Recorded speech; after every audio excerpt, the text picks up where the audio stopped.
মধ্যে আল্লাহ পাক হুরদের সঙ্গে জান্নাতীদের বিয়ের ব্যবস্থা করে দিবেন। কোরআনে কারিমে আল্লাহ পাক বলেন মুত্তাকিনা আলা সুরুজিম মাসফুফাতিন ওয়া যাওয়াজনাহুম বিহুরিন ঈন। সামনাসামনি ভাবে সাজানো সারি সারি আসন সমূহের উপর তারা ঠেস লাগায় বসে থাকবে, আর আল্লাহ রাব্বুল আলামিন হুরদের সাথে জান্নাতীদের বিয়ের ব্যবস্থা করে দিবেন। যেসব হুরের সঙ্গে বিয়ে হবে তাদের আল্লাহ পাক বিবরণ দিচ্ছেন কি রকম হবে তারা।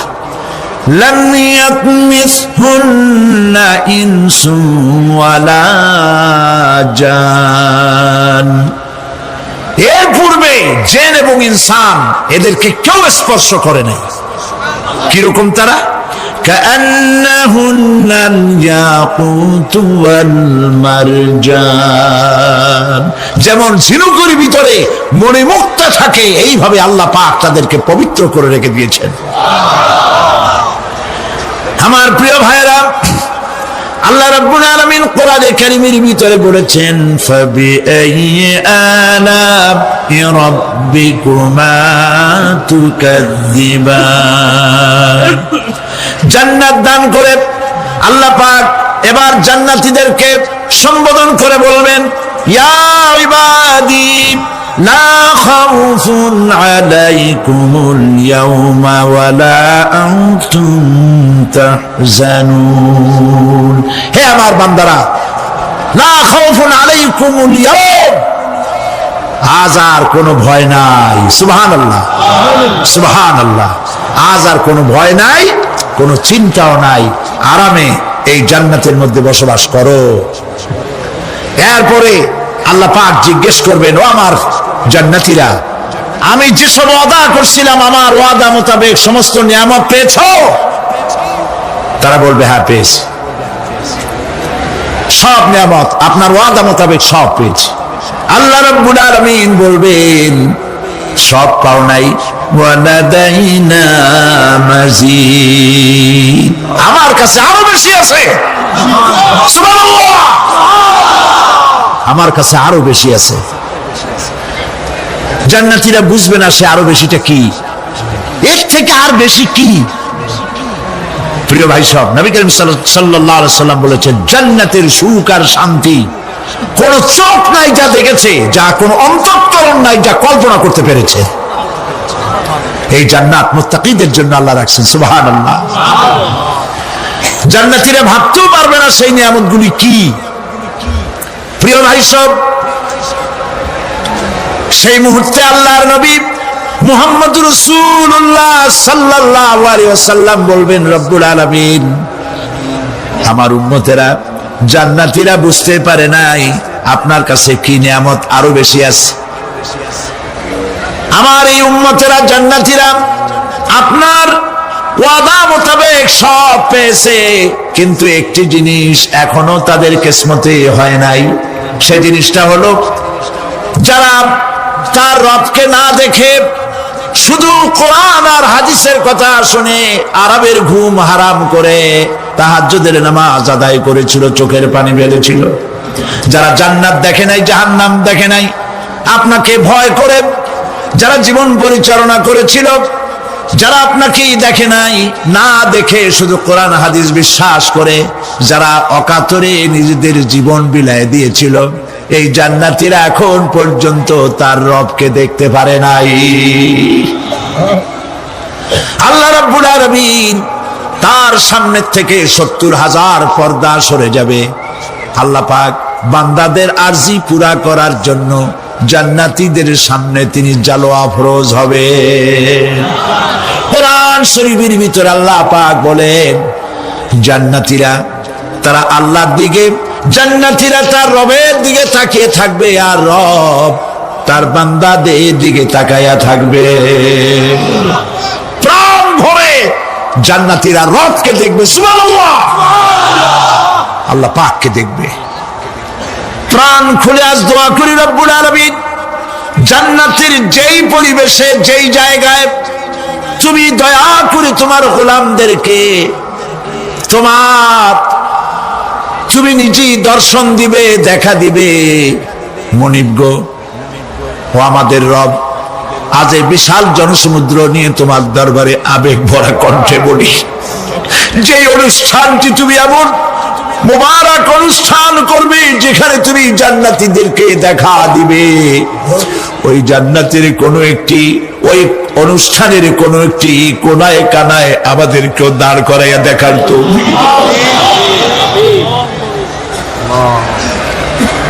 প্রিয় ভাই সব, আল্লাহ রাব্বুল আলামিন মানুষের সামনে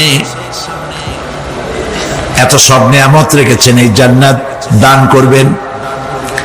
এরপরে আল্লাহ রাব্বুল আলামিন কোরআনে কারীমের মধ্যে বলেছেন, রব্বিস সামাওয়াতি ওয়াল আরদি ওয়া মা বাইনাহুমার রাহমানি লা ইয়ামলিকুনা মিনহু খিতাবা। এসব পুরস্কার রয়েছে তোমাদের সেই রবের পক্ষ থেকে যিনি আকাশ আর জমিনের মালিক। সুবহানাল্লাহ বলবেন না?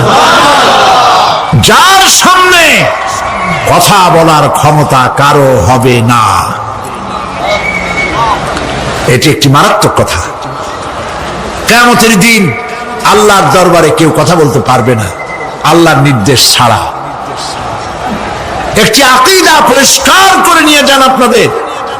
সে আকীদাটা এভাবে পরিষ্কার করুন,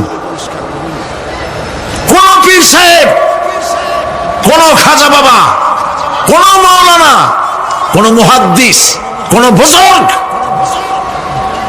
আপনাকে সুপারিশ করতে পারবে না যদি না আল্লাহ পাক তাকে কথা বলার তৌফিক না দেন।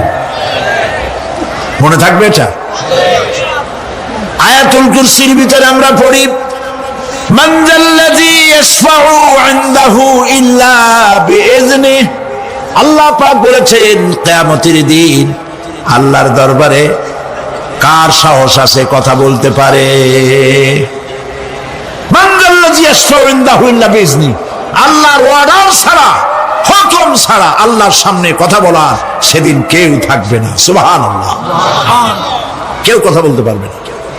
সুপারিশ করতে হবে আল্লাহ যারে বলেন তুমি করো, অমুকের জন্য করো, সেই ব্যক্তি শুধু তার জন্যই করতে পারবে, আর কেউ কথা বলতে পারবে না।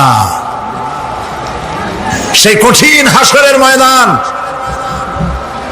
যেদিন শুধুমাত্র আল্লাহ পাক কথা বলবেন, আর যারে বলতে বলবেন সেই কেবলমাত্র বলতে পারবে।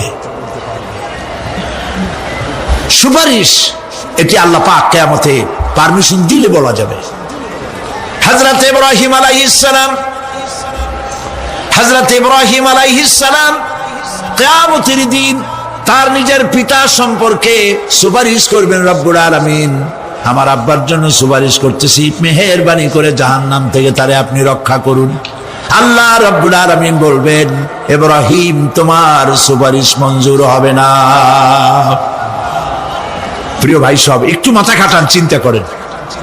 উলুল আযম পয়গম্বর, জাতির পিতা। কে জাতির পিতা? চিল্লায় বলুন, কলিজা সাফ করে ফেলুন। মুসলমানদের জাতির পিতা হাফিজ আমি কেউ হতে পারে না।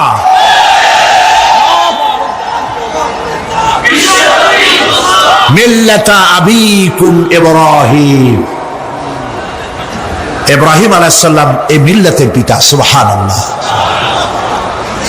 হযরত ইব্রাহিম আলাইহিস সালাম কিয়ামতের দিন বলবেন, আল্লাহ আমার আব্বার জন্য সুপারিশ করছি। আল্লাহ পাক বলবেন মঞ্জুর হবে না। আসর তোমার পিতা হতে পারে, কিন্তু আমার খলিলকে আগুনে ফেলার জন্য নমরুদকে সে সহযোগিতা করেছে, আমি তোমার পিতাকে ক্ষমা করব না। নবী করিম সাল্লাল্লাহু আলাইহি সাল্লামকে সাহাবায়ে কেরাম জিজ্ঞেস করেছেন, হে রাসূল, আপনার আব্বা এবং আম্মার অবস্থা কি হবে? নবী করিম সাল্লাল্লাহু আলাইহি সাল্লাম কেঁদে ফেলেছেন, সওয়াব বলেছেন, আমি তাদের কোনো উপকারে আসব না। আল্লাহু আকবার। আপনি মনে করছেন নাকি যে ইয়া নবী সালাম আলাইকা বলি অমনি নবী সুপারিশ পাবেন? এত সহজ। কতগুলো রসগোল্লা খাইলেন আর বড় একটা মিছিল করলেন আর অমনি চলে যাবেন? পৃথিবীর সব মানুষ সাহাবায়ে কেরাম বাদ দেন, পৃথিবীর সমস্ত মানুষ একত্রিত হয়ে আবু তালেব রাসূলুল্লাহকে যে ভালোবেসেছেন, ওর 1000 ভাগের 1 ভাগও সারা দুনিয়ার মানুষ রাসূলুল্লাহকেই ভালোবাসতে পারবে? পারবে?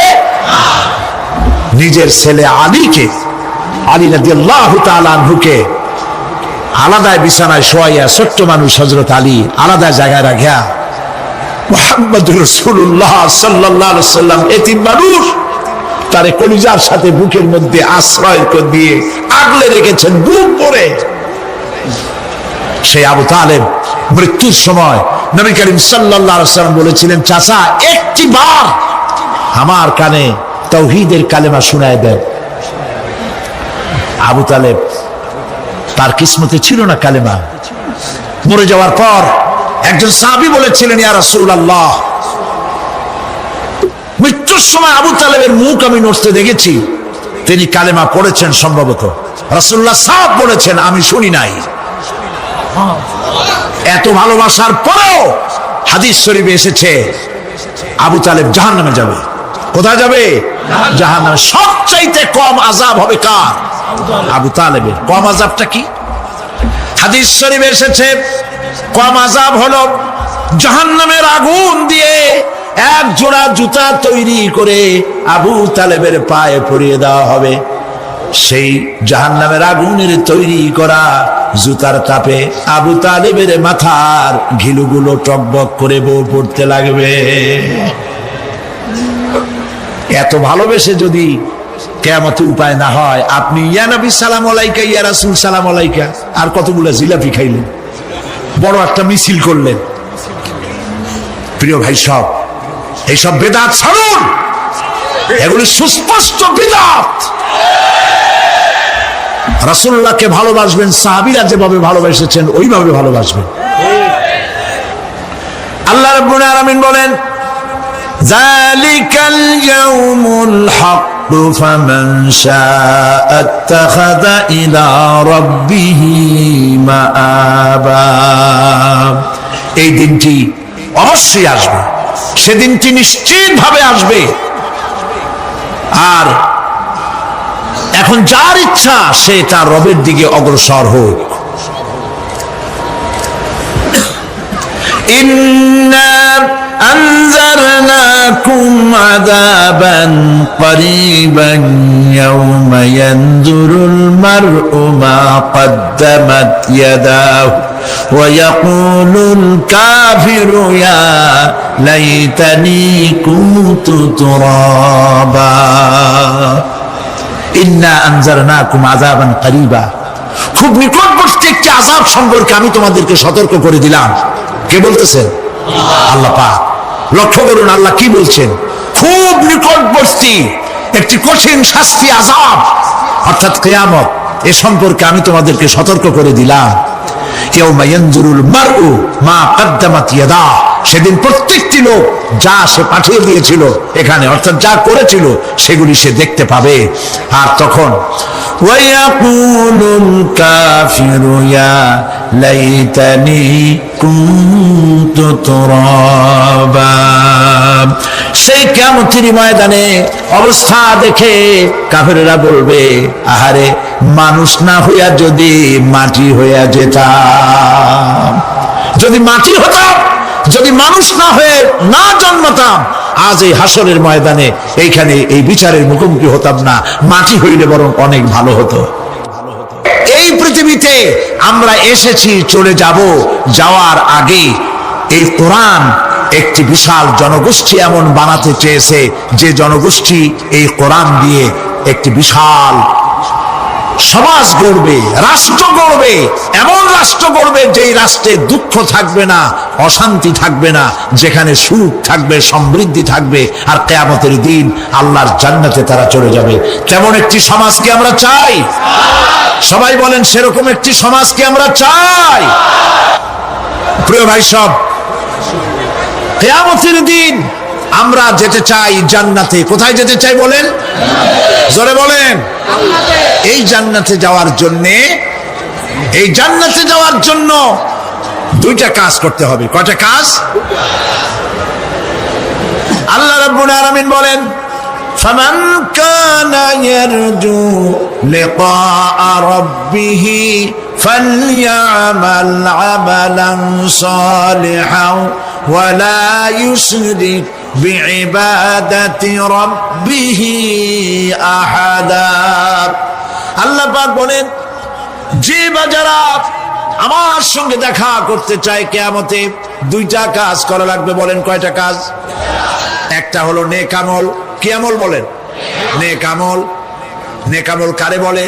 নেক আমল করতে হলে আবার দুইটা শর্ত লাগে। এক নম্বরে কাজটা করতে হবে আল্লাহরে খুশি করার জন্য। কারে খুশি করার জন্য? একটা মাদ্রাসা বানাইছি যাতে লোকেরা বলে যে বড় একটা মাদ্রাসা বানাইছে, এই জন্য মাদ্রাসা বানাবেন, মসজিদ বানাবেন, হসপিটাল বানাবেন, যা কিছু করেন নিয়ত হবে আল্লাহকে খুশি করা। নিয়ত হবে কারে খুশি করা? আল্লাহ পাককে খুশি করা। এই হলো নেক আমলের প্রথম শর্ত, কাজ হবে আল্লাহকে খুশি করার জন্য। দুই নম্বরে কাজটি হতে হবে সুন্নতে নববী সাল্লাল্লাহু আলাইহি ওয়াসাল্লামের উপরে। মনে থাকবে, দাড়ি রাখবো। কেন রাখবো? রাসূলের সুন্নত। রাখবো কারে খুশি করার জন্য? আল্লাহকে খুশি করার জন্য। রাখবো কার মতো? রবীন্দ্রনাথের মতো, কার্ল মার্কসের মতো, কবির মতো নয়। রাখতে হবে কার মতো? নবীর মতো। বুঝে নেন, কাজটা হতে হবে আল্লাহকে খুশি করার জন্য। দুই নম্বরে কাজটা হতে হবে সুন্নতে নববী সাল্লাল্লাহু আলাইহি ওয়াসাল্লামের উপরে হতে হবে। তাহলে এই হলো এক নম্বর। জান্নাতে যাওয়ার জন্য, আল্লাহর সাথে দেখা করার জন্য এক নম্বরের কাজ হলো নেক আমল। বলেন এক নম্বরের কাজ কি? দুই নম্বরের কাজ ওয়ালা ইউশরিক বিইবাদাতি রাব্বিহি আহাদা। আল্লাহ রাব্বুল আলামিনের ইবাদতের সাথে কাউকে শরীক স্থাপন করা যাবে না। আমরা যারা মুসলমান, অধিকাংশ মুসলমান শিরকের ভিতরে মুবতালা হয়ে আছে। বিশ্বাস করেন কিনা বলেন? কাফেররা তো মুশরিক আছেই, ওরা তো মুশরিক আছেই, কিন্তু আমরা মুসলমানেরা আমাদের আমলের মধ্যে আমাদের অজান্তে সবের নিয়তে অনেক শিরক আমরা করে বসি। নাউজুবিল্লাহ। বলেন নাউজুবিল্লাহ। এই জন্য আমি বারবার সতর্ক করি, নিজেকেও করি, আপনাদেরকেও করি। এই কারণে করি, শিরকের গুনাহ আল্লাহ মাফ করবেন না। ইন্না শিরকা লাযুলমুন আযীম। শিরক মস্ত বড় অপরাধ, জুলম, আল্লাহ মাফ করবেন না। আল্লাহর কাছে কাঁদতে কাঁদতে মাফ চাওয়া লাগবে যে আল্লাহ শিরক থেকে আমাকে রক্ষা করো, বাঁচাও। অনেক গোপন শিরক আছে। মাজারে যান, পীর সাহেবের কাছে যান, মনে যদি নিয়ত থাকে উনি ফু দিলে আমি ভালো হবই, উনি তাবিজ দিলে আমার বাচ্চা হবেই, উনি আমারে দয়া করলেই আমার ব্যবসায় উন্নতি হবেই, এইটার নাম শিরক। এটার নাম কি?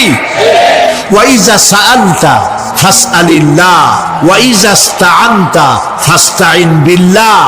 যা বলার আল্লাহরে বলো, আর যা চাওয়ার কার কাছে চাও? চিল্লায় বলেন। কলিজাটাকে পরিষ্কার করে যান আজকের মাহফিলে। এই কলিজায় কারো প্রতি কোনো ভয় রাখবো না আল্লাহ ছাড়া। ভয় করবো কারে বলেন?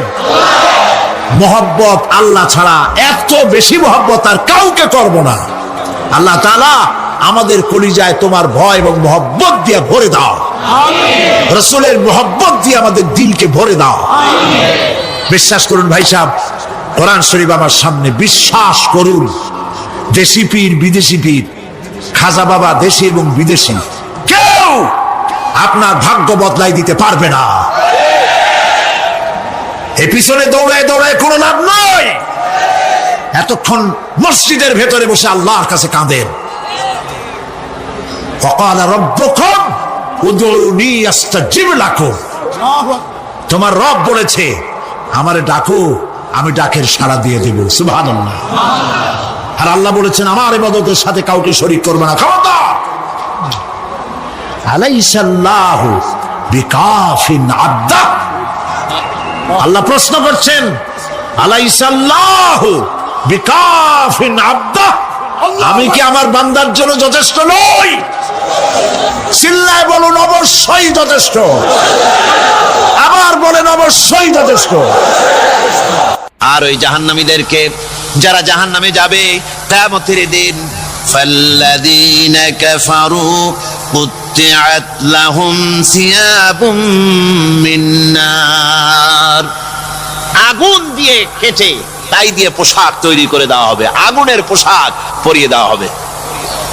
আগুনের পোশাক গায়ে পরিয়ে দেওয়ার পরে কুল্লামা নাদিজাত জুলুদুহুম বাদদালনাহুম জুলুদান গায়রাহা, একবার চামড়া পুড়ে যাবে, জাহান্নামের আগুনে চামড়া পুড়ে গলে যাবে, আবার আল্লাহ রাব্বুল আলামিন নতুন করে চামড়া পরিয়ে দিবেন যাতে করে শাস্তির তীব্রতা অনুভব করতে পারে। জোরে কোন নাউজুবিল্লাহ। আমার ভাইরা, জাহান্নামীরা ক্ষুধার যন্ত্রণায়, তৃষ্ণার যন্ত্রণায় আকাশের দিকে তাকায় থাকবে, উপরের দিকে তাকায় থাকবে, বলবে আরে যদি একটু বৃষ্টি হতো, মেঘ হতো। হঠাৎ করে দেখবে যে উপরে কালো মেঘ হয়ে গেছে, মনে করবে যে এবার বুঝি বৃষ্টি হবে, পানি পান করব। মেঘ তারা দেখতে পেল, মেঘের ভিতর থেকে অল্পক্ষণের ভিতরে গরম পানি পড়বে, এমন গরম পুঁজ, এমন গরম রক্ত পড়বে যেগুলি পান করলে পরে সঙ্গে সঙ্গে পেটের নাড়ি ভুঁড়ি আর কলিজা পিছনের দরজা দিয়ে সব বেরিয়ে যাবে। নাউজুবিল্লাহি মিন যালিক। হে আল্লাহ, এই কঠিন অবস্থা থেকে তুমি আমাদেরকে হেফাজত করো। জোরে বলেন আমিন। সবাই বলেন আমিন। আমার ভাইয়েরা, তামসার ব্যাপার নয়। ও যুবক ভাইয়েরা, শিক্ষিত ভাইয়েরা, তামসা করার ব্যাপার না। দুনিয়ায় খেল তামাশা ফুর্তি করার জায়গা না। जगह जी लगाने के लिए ये दुनिया नहीं है, ये इबरत की जा है तमाशा नहीं है। দুনিয়া উপদেশ গ্রহণ করার জায়গা, খেল তামাশা করার জায়গা না। এই পৃথিবীতে আল্লাহ রাব্বুল আলামিন বলেন, নাফরমানি করলে পরে জাহান্নামে যাবেই, জাহান্নামে যেতে হবে। ওই জাহান্নামীদেরকে কি খেতে দেওয়া হবে? আল্লাহ পাক বলছেন, শোনো, খেতে দেব কি? তুসকা মিন আইনিন আনিয়া, ফুটন্ত গরম পানি তাদেরকে পান করতে দেওয়া হবে। লাইসা লাহুম তুআমুন ইল্লা মিন দারি, কাঁটা যুক্ত ঘাস তাদেরকে খেতে দেওয়া হবে। লা ইউসমিনু ওয়ালা ইউগনি মিন জু, এই খাবারে তাদের শরীর পরিপুষ্ট হবে না, আর ক্ষুধাও নিবৃত্ত হবে না। আমার বন্ধুগণ, এমন কঠিন জাহান্নামের অবস্থা থেকে মাপ পাওয়ার জন্য ইমানের জোশ আসতে হবে, ইমানদার হতে হবে, আর নাফরমানিকে ছেড়ে দিতে হবে। জাহান্নামে যখন মানুষদেরকে নিয়ে যাওয়া হবে, জাহান্নামীদেরকে, ইযা উলকু ফিহা সামিউ লাহা শাহীকান ওয়া হিয়া তাফুর, যখনই খোদাদ্রোহীদেরকে জাহান্নামের দিকে নিয়ে যাওয়া হবে, আজ তো খুব মাতবাড়ি, কত ভক্ত আছে, তারপরে কত শক্তি, কত কিছু, কিন্তু আল্লাহর দরবারে যখন হাজির হবে, কোন শক্তি তখন কাজে লাগবে না, কোন শক্তি কাজে লাগবে না। জাহান্নামে যখন তাদেরকে নিয়ে যাওয়া হবে, জাহান্নাম তখন গোসায় ফেটে পড়তে থাকবে, জাহান্নামের ভিতর থেকে গর্জন আসতে থাকবে, তাকাদু তামাইয়াজু মিনাল গায়জ, জাহান্নাম যেন গোসায় ফেটে পড়তে চাইবে। কুল্লামা উলকিয়া ফিহা ফাওজুন সাআলাহুম খাজানাতুহা আলাম ইয়াতিকুম নাযীর, জাহান্নামের পরিচালক বলবে, ও আল্লাহর বান্দা, কেন আজ জাহান্নামে আসলি, কেন দোজখে আসলি? আলাম ইয়াতিকুম নাযীর, তোর কাছে কি কোনো ভীতি প্রদর্শক কেউ যায় নাই? কোন নবীর কথা কি শোনো নাই? কোরআনের কথা কি শোনো নাই? হাদিসের কথা কি শোনো নাই? জাহান্নামে কেন এলি? এত বড় খারাপ জায়গা কেন আসলি? শোনো নাই কি কোনো ভয় দেখানো কেউ কি সব সতর্কবাণী শোনায় নাই? বেঈমানেরা বলবে, ক্বালু বালা ক্বাদ জাআনা নাযীর, হ্যাঁ, আমাদের কাছে এসেছিল, আমাদের কাছে ভীতি প্রদর্শনকারী এসেছিল। ফাকাযযাবনা ওয়া কুলনা মা নাযালাল্লাহু মিন শাই, এসেছিল, কিন্তু আমরা বলেছি বেটা মিথ্যে কথা বলে, জোরে কর নাউজুবিল্লাহ। বেটা মিথ্যে কথা বলে। কিসের বেহেশত, কিসের দোজখ? খালি খালি দোজখের একটা ভয় দেখাইয়া দুনিয়ার এই টাটকা সুখগুলি নষ্ট করতে চায় এরা। পয়গম্বরদেরকে এরকম বলেছে, আর আলেমদেরকেও যখন কোরআন হাদিস থেকে বলা হয় তখন বলে এরা জানি দোজখের কথা কইতে, দোজখ কিসের আর বেহেশত, সে তো এক অসভ্য উদ্যান, জোরে কর নাউজুবিল্লাহ। এমনি করে তারা তামসা করে। ওরা বলবে আমরা এসেছিল ভীতি প্রদর্শনকারী, আমরা মিথ্যে মনে করেছি, বলেছি ওটা মিথ্যে কথা, আর বলেছি আল্লাহ এই ধরনের কিছু নাজিল করেন নাই। জাহান্নামীরা বলবে ওয়াকালু লাউ কুন্না নাসমাউ আও নাকিলু মা কুন্না ফি আসহাবিস সাঈর। আরে লাউ কুন্না নাসমাউ, তার মানে হলো যদি আমরা শুনতাম অর্থাৎ মানতাম, যদি নবীর কথা মানতাম, কোরআনের কথা যদি মানতাম, আর যদি ভালো করে বুঝতাম, মা কুন্না ফি আসহাবিস সাঈর, তাহলে আজকে এই জাহান্নামের কঠিন শাস্তি আমাদের লাভ পেতে হতো না, জাহান্নাম থেকে বেঁচে যেতে পারতাম। কি সর্বনাশ করলাম, বুঝি নাই, যা কিছু শুনেছি মানুষের কথা মতো শয়তানের ওয়াসওয়াসায় পড়ে তো ভুলই করলাম। সেদিন যতই আফসোস করা হোক না কেন, এই আফসোস কোনো কাজে লাগবে না। قل أذلك خير أم جنة الخلد التي وعد المتقون كانت لهم جزاء ومصيرا।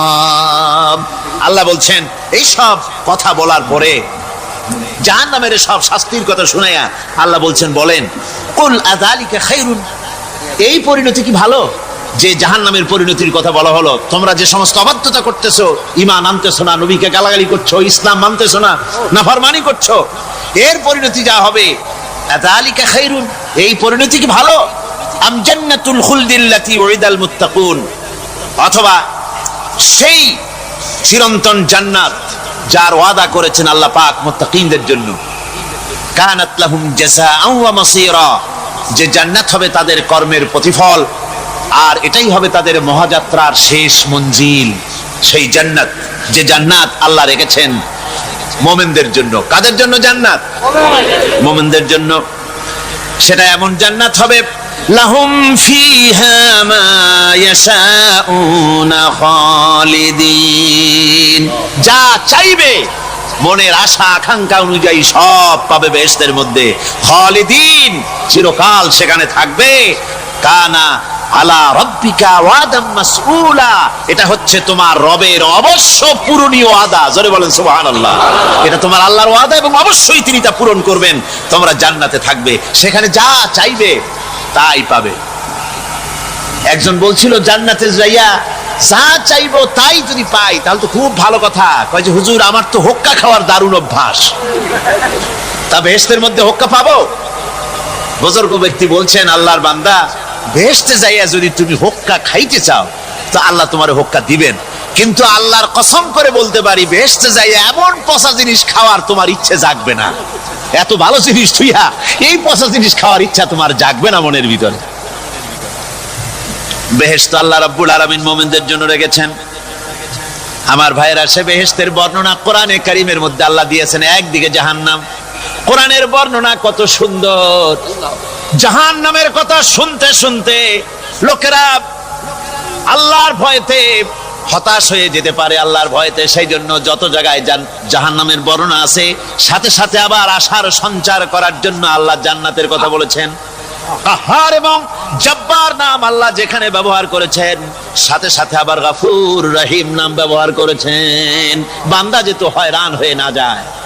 আমার ভাইরা, একদিকে জাহান্নামের এই কঠিন শাস্তির কথা, আবার অপর দিকে আল্লাহ বলেন শোনো, এমন জান্নাত আমি রেখেছি, মাসালুল জান্নাতিল্লাতী উইদাল মুত্তাকুন, এমন বেহেশত মুত্তাকিনদের জন্য যার ওয়াদা করা হয়েছে, এমন বেহেশত সেটা ফিহা আনহারুম মিন মাইন গায়রি আসিন, সেখানে এমন সুন্দর স্বচ্ছ পানির ঝর্ণাধারা, সুমিষ্ট পানির ঝর্ণাধারা রাখা হয়েছে।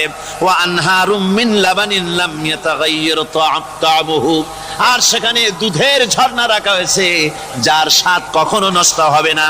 ওয়ানহারুম মিন খামরিন লাজ্জাতান লিশারিবিন, আর রাখা হয়েছে পানীয়ের ঝর্ণাধারা যা পানকারীদের জন্য অত্যন্ত সুন্দর হবে, খুবই সুস্বাদু হবে।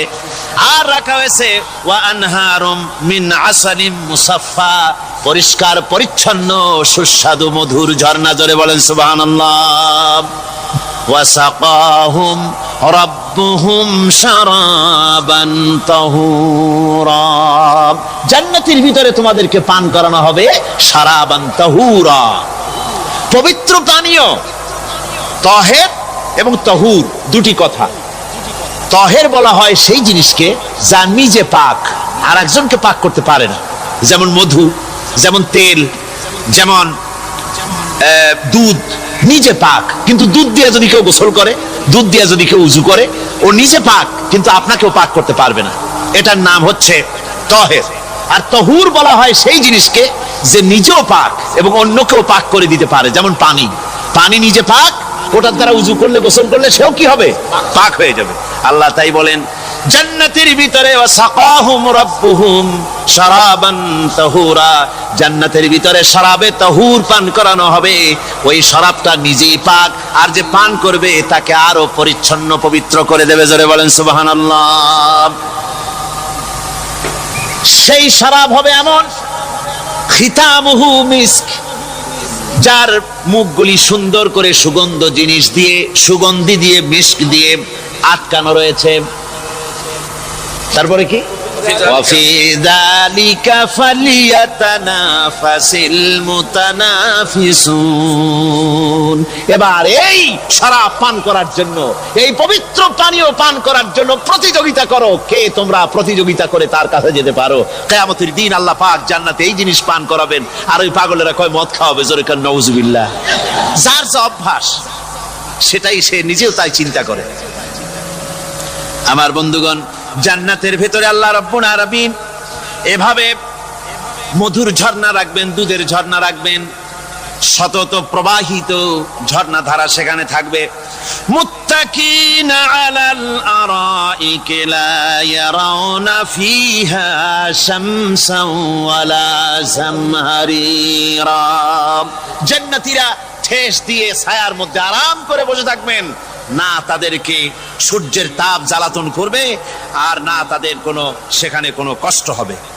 এমনি করে আরাম করে তারা তার ভেতরে থাকবে, আর সেখানে তাদেরকে সুন্দর করে ছায়া সুনিবিড় এক সুন্দর জান্নাতের ভেতরে এক সুন্দরতম পরিবেশের মধ্যে আল্লাহ রাব্বুল আলামিন তাদেরকে সেখানে রাখবেন। এরপরে তারা وَإِذَا رَأَيْتَ ثُمَّ رَأَيْتَ نَعِيمًا وَمُلْكًا كَبِيرًا, সেখানে যেদিকেই তাকাবে সেদিকেই শুধু নিয়ামতের সাম্রাজ্য দেখতে পাবে, শুধু নিয়ামত আর নিয়ামত, এগুলি তাদের চোখে পড়বে। সেখানে না সূর্যের তাপ আর না শীতের প্রকোপ, কোনো কষ্ট নাই, মানুষের শরীর থেকে ঘামও বেরোবে না, সেখানে বার্ধক্য এসে কাউকে পীড়া দিবে না। হুজুর একজন বুড়া লোককে বলছিলেন, মিয়া তুমি তো বেহেশতে যাবে না, তুমি তো বুড়া মানুষ, তুমি তো বেহেশতে যাইতে পারবে না। লোকটা কান দিয়ে অস্থির হয়ে গেছে। রাসূল বলছেন যে বেহেশতে বুড়া মানুষ যাবে না, তাহলে তো আমার উপায় নাই। হুজুর বলছেন না, তুমি যখন বেহেশতে যাবে তুমি যুবক হয়ে যাবে। সুবহানাল্লাহ ওয়া বিহামদিহি। একজন কালো মানুষকে হুজুর বলছেন যে কালো মানুষ বেহেশতে যাবে না, সে তো একদম কান্দিয়া হয়রান। হুজুর বলছেন দেখো তুমি যখন বেহেশতে যাবে তুমি কালো থাকবে না, তুমি সুন্দর সুশ্রী হয়ে যাবে। সুবহানাল্লাহ। আমার ভাইয়েরা, ওই জান্নাতের ভিতরে আল্লাহ রাব্বুল আলামিন অগণিত নিয়ামত মানুষের জন্য রেখেছেন, নিজের বান্দার জন্য রেখে দিয়েছেন।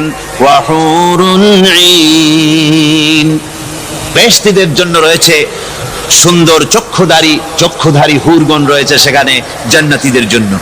কামসালিল লুউলুইল মাকনুন, যেন সে এতই সুন্দর, যেন গোপনে রক্ষিত মুক্তার মতো, মুক্তা সদৃশ।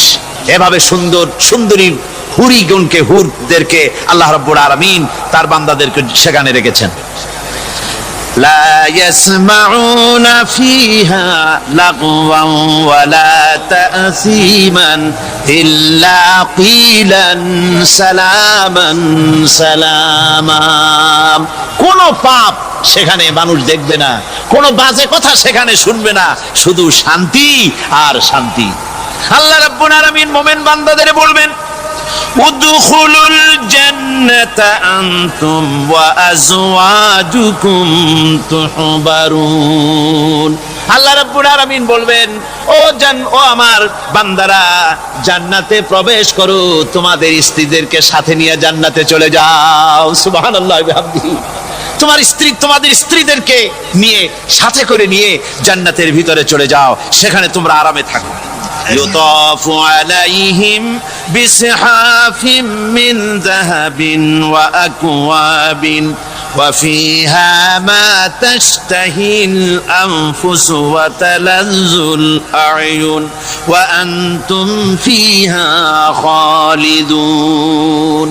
তাদের সামনে সেখানে স্বর্ণ নির্মিত থালা এবং সমস্ত পাত্র তাদের সামনে ঘুরতে থাকবে। তারা সেখানে আরামে মন ভোলানো সাজ সজ্জা সরঞ্জামাদি ইত্যাদি দেখে তারা সেখানে অবাক হয়ে যাবে। এত সুন্দর জান্নাতের পরিবেশ দেখে তারা হয়রান হয়ে যাবে। এই জান্নাতীদেরকে আল্লাহ রাব্বুল আলামিন ফেরেশতাদেরকে অর্ডার করবেন, ও আমার ফেরেশতারা, আমার এই বান্দাগুলিকে জান্নাতের দিকে নিয়ে যাও।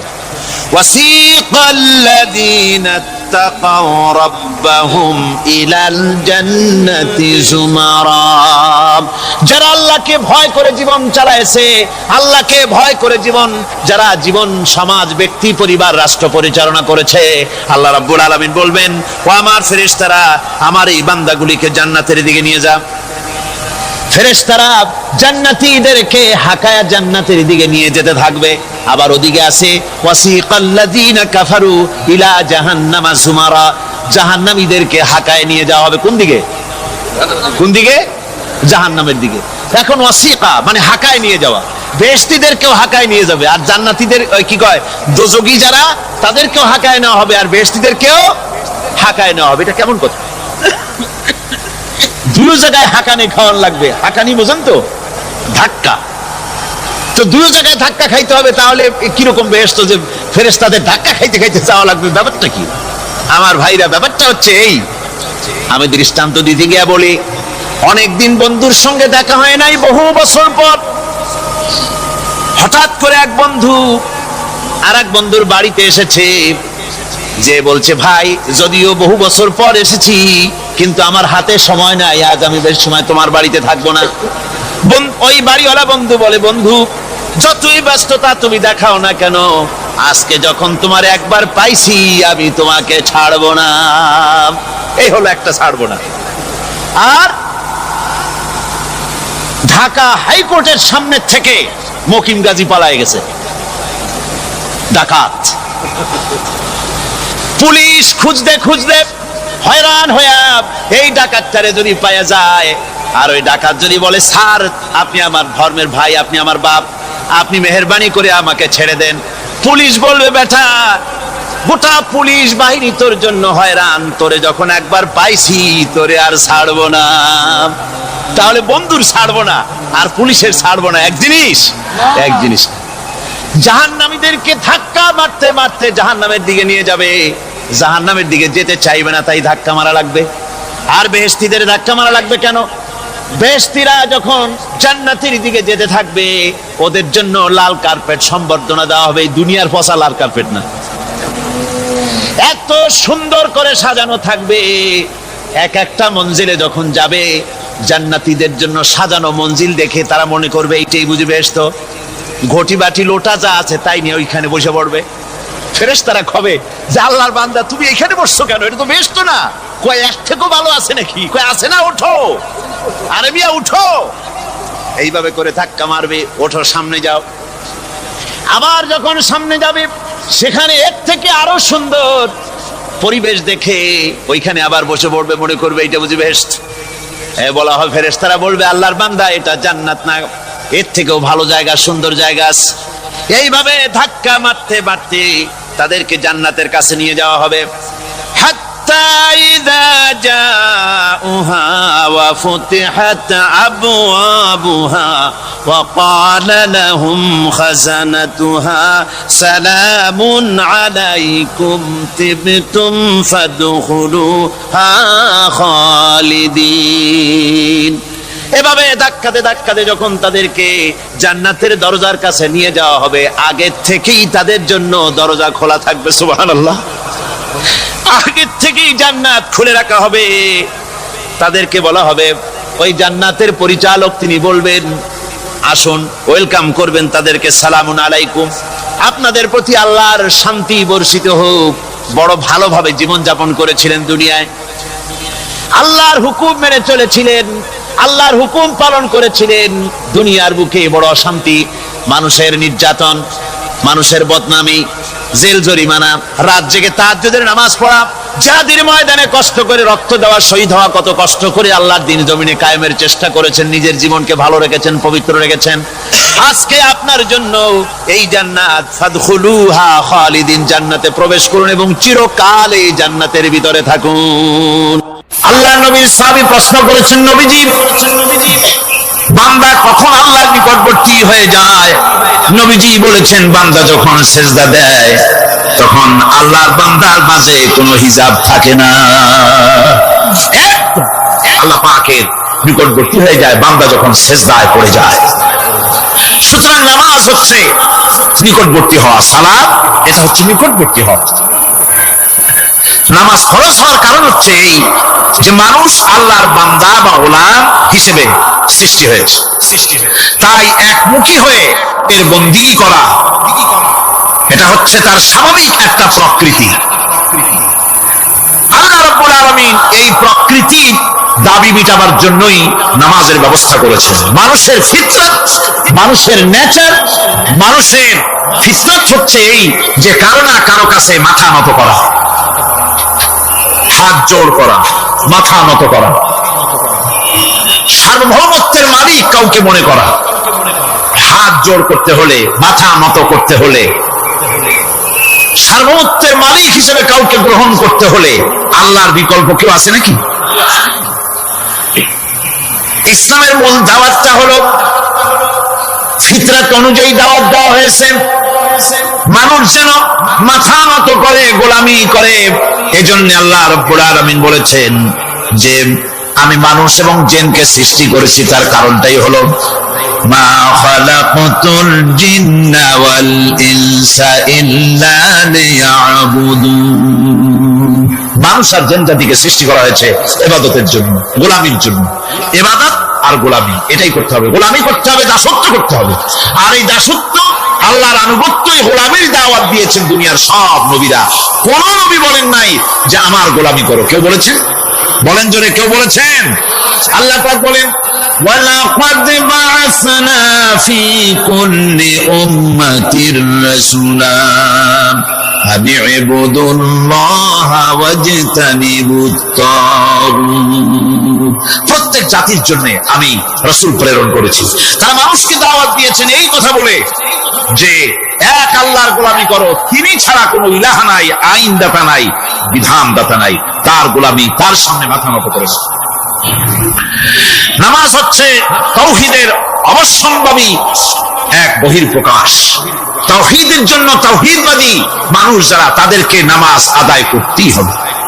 আকীদা বিশ্বাসের দিক থেকে তাওহীদ যদি হয় পুরা দ্বীনের মূল উৎস, তাহলে আমলের দিক থেকে নামাজ হচ্ছে পুরা দ্বীনের মূল ভিত্তি। নামাজ হচ্ছে আমলের মূল ভিত্তি, এর বাস্তবায়ন ছাড়া দ্বীন পূর্ণ হয় না। নামাজ মুমিনের কেবলমাত্র একটি উত্তম আমলই নয়, বরং নামাজ হচ্ছে ঈমানের মূল ভিত্তি। যার কাছে নামাজ নাই তার কাছে কিছুই নাই। রাসূল কারীম সাল্লাল্লাহু আলাইহি ওয়াসাল্লাম বলেছেন যে নামাজ যে ব্যক্তি পড়ে না, আল্লাহ পাকের সাথে তার কোনো সম্পর্ক বাকি থাকে না। সুতরাং এই নামাজটা হচ্ছে এই যে একমাত্র একাগ্র চিত্তে আদবের সাথে আল্লাহর সামনে রুজু হয়ে যাও। কোরআনে কারীম বলছে, মুনিবিনা ইলাইহি ওয়াত্তাকুহু ওয়া আকিমুস সালাতা ওয়া লা তাকুনু মিনাল মুশরিকিন। তোমরা আল্লাহর দিকে রুজু হয়ে যাও, এবং তাকে ভয় করে অন্যায় কাজ থেকে বিরত থাকো, আর নামাজ কায়েম করো। মুশরিকদের অন্তর্ভুক্ত হয়ে যেও না। নামাজ কায়েম করা, নামাজের আদেশ কোরআনে কারীমের মধ্যে আল্লাহ পাক বহু জায়গায় করেছে। ঈমানের পর নামাজই হচ্ছে সবচেয়ে বড় জরুরি। একজন মানুষ ঈমান আনলো, যেমন কালকে একজন ঈমান এনেছে, ঈমান আনার সাথে সাথে তার প্রথম কাজ কি বলুন? বলেন, প্রথম কাজ কি? ফজরের নামাজের আগে একজন ইসলাম কবুল করলেন, তার প্রথম দায়িত্ব নামাজকে আদায় করে দেওয়া, ফজরের নামাজ পড়া। জোহরের আগে কেউ ঈমান আনলো, তার প্রথম দায়িত্ব জোহরের নামাজ আদায় করা। আসরের নামাজের আগে ঈমান এনেছে, তার প্রথম দায়িত্ব হলো আসরের নামাজ আদায় করা। তার মানে হলো ঈমান আনার পর একজন ঈমানদারের প্রথম দায়িত্ব হচ্ছে নামাজ। গুরুত্বপূর্ণ বিষয়, খুব ভালো করে শুনতে হবে, ইয়াদ রাখতে হবে প্রত্যেকটা মুসলমানের। এই নামাজ কি জিনিস, কেমনে আদায় করতে হবে, আদায় না করলে কি হবে, গুরুত্বপূর্ণ এই কথাগুলি প্রত্যেকের স্মরণ রাখতে হবে। কিয়ামতের দিন মানুষ যে জাহান্নামে যাবে, জাহান্নামের জন্য, জাহান্নামে যে সব কারণে যাবে তার মধ্যে বড় কারণ কালকে বলেছিলাম, দেখি মনে আছে নাকি? বড় কারণ কয়টা? কয়টা? আলহামদুলিল্লাহ মনে আছে। আল্লাহ রাব্বুল আলামিন বলেন, ইয়াতাসাআলুনা আনিল মুজরিমিন, কিয়ামতের দিন অপরাধীদেরকে জিজ্ঞেস করা হবে, মা সালাকাকুম ফি সাকার, জাহান্নামে কেন আসছো? জবাবে তারা বলবে, ক্বালু লাম নাকু মিনাল মুসাল্লিনা ওয়া লাম নাকু নুতঈমুল মিসকিন, নামাজ পড়ি নাই আর এতিম মিসকিনদের খেতে দেই নাই, এই কারণেই জাহান্নামে এসেছি। কল নাউযুবিল্লাহ। নামাজ যারা পড়বে না জাহান্নামে যেতে হবে। কোথায় যেতে হবে? আকীদাগত দিক থেকে ঈমান হলো তাওহীদের স্বীকৃতি, আর আমলের দিক থেকে নামাজ হচ্ছে তাওহীদের বহিঃপ্রকাশ। আপনি মুসলমান তা প্রমাণ হবে নামাজ দিয়ে। নামাজহীন ঈমানের দাবি মূল্যহীন। যার নামাজ নাই তার ঈমানের দাবি করার কোনো মূল্যই নেই। অনেক এরকম কথা বলে, হুজুর আমি মানুষটা নিতান্ত খারাপ না, যাই মনে করো, গ্রামে রাস্তা বানাইছি, ব্রিজ করে দিয়েছি, কালভার্ট করেছি, এতিম মিসকিনদের তাও মাঝে মধ্যে খাবার দেই, বিধবারে কাপড় চোপড় দেই, মানুষ তো আমি নিতান্ত খারাপ না, তবে এই মাঝে মধ্যে একটু নামাজ পড়ি না, তাতে কি আমার ঈমান নষ্ট হয়েছে নাকি? আমি বলি, ভাই ঈমানই তো নাই, নষ্ট হবে কি? ঈমান থাকলে না নষ্ট হবে? ঈমান নাই। সুতরাং একজন মুসলমান যদি নামাজ না পড়ে নিজেকে মুসলমান বলে দাবি করার কোন হক তার না, দাবি করার অধিকার। নামাজ হচ্ছে জিন্দেগি, নামাজটাই মূলত জিন্দেগি। নামাজটা কি? জিন্দেগি। আল্লাহ রাব্বুল আলামিন শিখাচ্ছেন, قل إن صلاتي ونسكي ومحياي ومماتي لله رب العالمين। মুহাব্বতের সাথে সবাই পড়েন, قل إن صلاتي ونسكي ومحياي ومماتي لله رب العالمين। বলো আমার নামাজ, বলো আমার নামাজ, আমার কুরবানি, আমার হায়াত, আমার মত সবকিছুই আল্লাহ রাব্বুল আলামিনের জন্য নিবেদিত। আমার বেঁচে থাকা, আমার মরে যাওয়া সব আল্লাহর জন্য। সে আল্লাহ রাব্বুল আলামিন, তার জন্য সবকিছু নিবেদিত করতে হবে। আল্লাহ পাকের গোলাম আমাদের বানিয়েছেন, আল্লাহ আমাদের গোলামি করা লাগবে। আর গোলামির নমুনা যাকাত দিয়া, হজ দিয়া, দান দিয়া, সদকা দিয়া, কোন জিনিস দিয়ে নামাজের মতো গোলামির উৎকৃষ্ট প্রমাণ বা নমুনা আর কিছুতে নাই। আমি যে গোলাম তার উৎকৃষ্ট প্রমাণ হচ্ছে নামাজ। নামাজই একটা মানুষ গোলামির অনুভূতিতে তাকে নিয়ে যায়।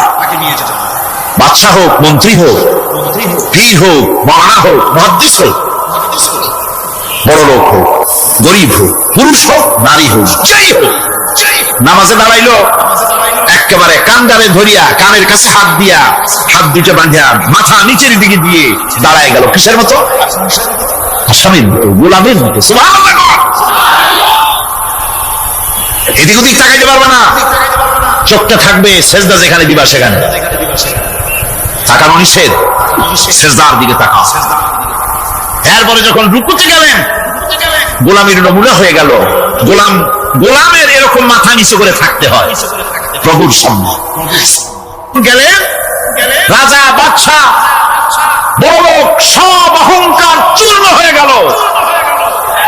নাক আর কপাল দিয়া আমার মাবুদের দরবারে মাথাটা লাগাই দিলাম জমিনের উপরে। সুবহানাল্লাহ।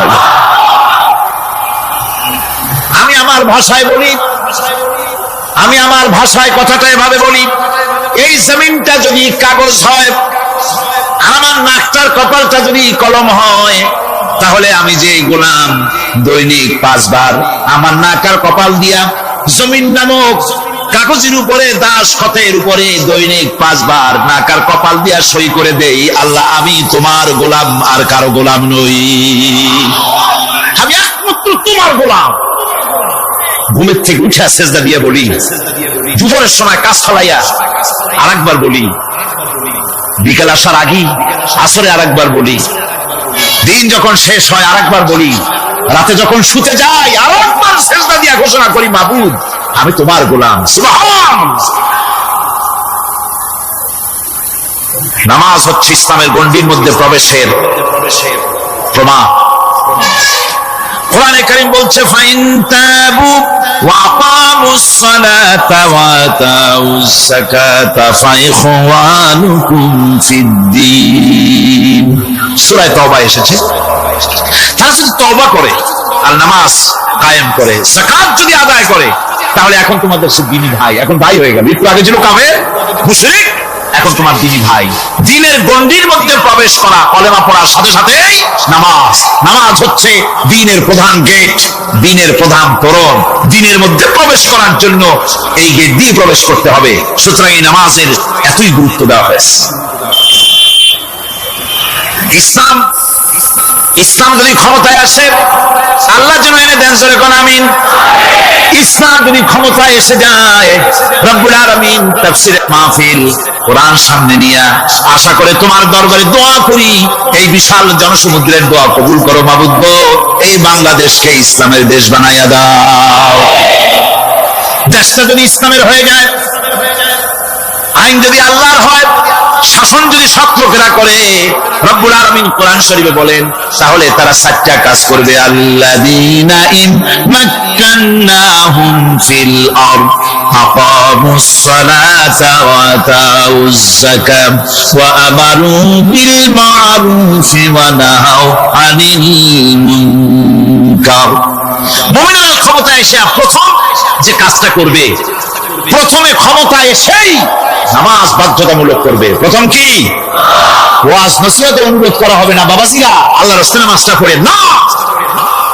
রেডিও এবং টেলিভিশনের মাধ্যমে রাষ্ট্রপ্রধান অর্ডার করে দিবেন, যারা আকিল বালিগ সকলের জন্য নামাজ বাধ্যতামূলক, নামাজ পড়তেই হবে, এটা অর্ডার। বেলা যখন 1টা বেজে যাবে, বেলা যখন 1টা বাজবে, সমস্ত মসজিদে আজান শুরু হয়ে যাবে। আজানের সাথে সাথে অফিস, আদালত, কল কারখানা, ক্ষেত খামার, শিক্ষাঙ্গন সব ডেডলক হয়ে যাবে। আধা ঘন্টার জন্য বন্ধ হয়ে যাবে। যারা মুসলমান অফিসে, কলেজে, ইউনিভার্সিটিতে, সর্বত্র তারা নামাজের জন্য প্রস্তুতি নেবেন। আধা ঘন্টার ভিতরে নামাজ আর খানা সেরে আবার কলেজ চলবে, বিশ্ববিদ্যালয় চলবে, কল চলবে, কারখানা চলবে, ক্যান্টনমেন্ট চলবে, সেক্রেটারিয়েট চলবে, সব আপন গতিতে চলতে থাকবে। আল্লাহর রহমত, বরকত আকাশ থেকে নাযিল হয়ে যাবে। আর এই অর্ডার যেটা হবে, নামাজ পড়বেন সেখানে। থানায় যখন আজান হবে, থানায় আজান হয়ে গেছে, থানার স্টাফ, পুলিশ যারা আছে জামাতে খাড়া হয়ে যাবে, ইমামতি করবেন ওসি সাহেব। এসপির অফিসে এসপি সাহেব ইমামতি করবেন, ডিসি সাহেব তার অফিসে ইমামতি করবেন, মন্ত্রী সেক্রেটারিয়েট ইমামতি করবেন, প্রেসিডেন্ট বঙ্গভবন ইমামতি করবেন, বিশ্ববিদ্যালয়ের ভাইস চ্যান্সেলরের ইমামতিতে সে জায়গার মুসলমান ছাত্র ছাত্রী, শিক্ষক শিক্ষয়িত্রী এক জামাতে নামাজ আদায় করবে। এই যদি হয়, চিত্র দেশের অপরাধ থাকবে? থানায় ওসি সাহেব নিজেই যদি জামাতের ইমামতি করেন, এইভাবে নামাজ আদায় করেন পুলিশদের নিয়ে জামাতে, ঘুষ আর খাবে তারা? এসপি সাহেবের অফিসে, ডিসি সাহেবের অফিসে মন্ত্রীরা যদি ভাবে নামাজ কায়েম করে, তাহলে কি অন্যায় অপরাধ কিছু থাকবে সমাজে? থাকবে। সুতরাং নামাজ বাধ্যতামূলক করে দেওয়া হলো। নামাজ বাধ্যতামূলক, সকলকে নামাজ পড়তে হবে। নামাজ হচ্ছে অপকর্মের প্রতিবন্ধ। নামাজ পড়লে অন্যায় কাজ থেকে বাঁচার পর, অন্যায় থেকে বাঁচাই কিসে? নামাজ। আল্লাহ রাব্বুল আলামিন বলেন, উতলু মা উহিয়া ইলাইকা মিনাল কিতাবি ওয়া আকিমিস সালাত ইন্নাস সালাতা তানহা আনিল ফাহশাই ওয়াল মুনকার। হে নবী, এই কিতাব তেলাওয়াত করো, যা তোমার প্রতি অবতীর্ণ করা হয়েছে, এই কিতাব তেলাওয়াত করো আর নামাজকে প্রতিষ্ঠা করো। নিঃসন্দেহে নামাজ মানুষকে পাপাচার থেকে বাঁচায়া দেয়। অশ্লীলতা, পাপাচার থেকে মানুষকে বাঁচায় কে? জোরে চিল্লায় কোন কে?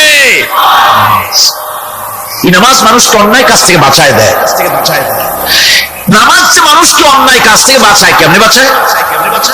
আমরা যে নামাজ পড়ি, এই নামাজে তো আমাদেরকে অন্যায় কাজ থেকে বাঁচাইতে পারে না। নামাজি বহুত মানুষ আছে অন্যায় করে, করে কিনা? না করে না? করে।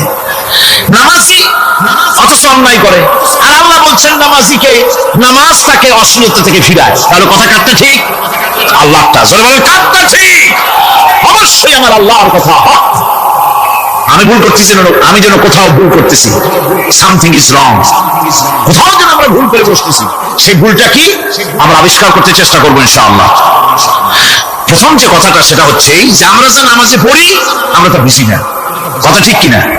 আমি যদি এখন প্রশ্ন করি সামি আল্লাহু লিমান হামিদা অর্থ কি, কম ফার্স্ট ডিভিশনে কয়েকটা লেটার নিয়ে ফেল করবেন, এরকম লোক আছেন না নাই? সুবহান রাব্বিয়াল আলা অর্থ কি জানি না, সুবহান রাব্বিয়াল আযীম অর্থ কি জানি না, দোয়ার কুনুত অর্থ কি জানি না, তাশাহুদ অর্থ কি জানি না, সূরা ফাতিহার অর্থ কি জানি না।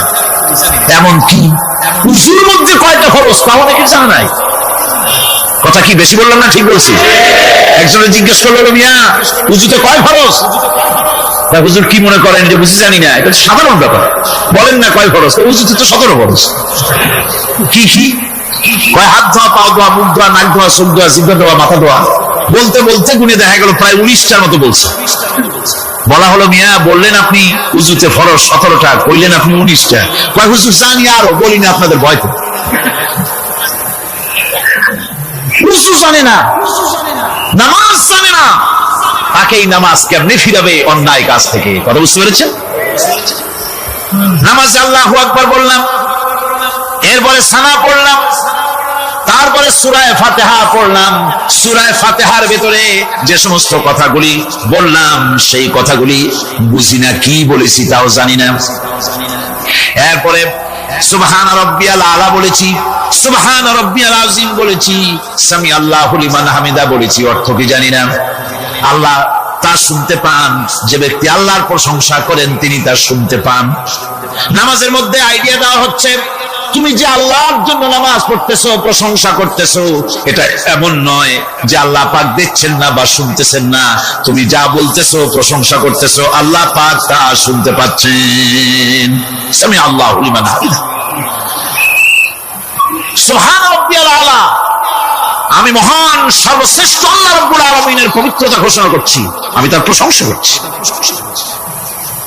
সূরা ফাতিহার কি আমরা বলি আপনারা ব্যাখ্যা দেখে বুঝে নিন, সেগুলি আমি এখানে বলে বাকি কথা সব শেষ করতে পারবো না। নামাজে কি পড়েন সেটা যদি জানতেন, অবশ্যই আল্লাহ রাব্বুল আলামিনের কথা কার্যকরী হয়ে যেত। ইন্নাস সালাতা তানহা আনিল ফাহশাই ওয়াল মুনকার। নামাজ মানুষকে পাপের কাজ, অশ্লীলতা থেকে ফিরাতে পারে।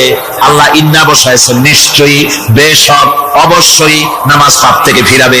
কিন্তু কেমনে ফিরাবে নামাজ তো বুঝি না। নামাজ তো বুঝি না, খালি সেজদা দেয় জনমের মতো। আর সেজদা কি? নামাজে যদি দেখে ইমাম দেরি করতেছে, আত্তাহিয়াত পড়তে দেরি হয়ে যাচ্ছে, পিছন থেকে সিগন্যাল মারে, ঠিক কিনা? বেয়াদব, বেয়াদব। তোমার নামাজ, তোমার আত্তাহিয়াত আগে শেষ হয়েছে, তাতে কি হয়েছে? চুপ করে বসে থাকো। ইমামকে কাশি দিয়া সতর্ক করার অধিকার তোমার নাই। যদি ইমামকে সতর্ক করার জন্য কাশি দিয়ে থাকো, তোমার নামাজ ফাসেদ হয়ে যাবে। এটা ফাইজলামি করার জায়গা না, এটা নামাজ। এর নাম কি? ধীরে সুস্থে নামাজ পড়তে হবে। অনেকে মসজিদটা মনে করে জেলখানা, ঢুকতে যত দেরি, বেরোতে পারলে যেন বাসে যান ছটফট করে। সিনেমার মধ্যে গিয়ে ঘন্টার পর ঘন্টা বসে থাকে, খারাপ লাগে না? মসজিদে কেরাত যদি একটু লম্বা পড়ে, পিছনে বসে খালিদ কি যে করে, মনে মনে বলতে থাকে যে ইমাম এমন কাঁচা ছাড়া ছাড়ি না। আর গান যখন শোনে শুনতেই থাকে, কত মজা, ঘুম আসে না। নাউযুবিল্লাহ। সুতরাং নামাজে কি পড়েন সেটা আপনাকে বুঝতে হবে।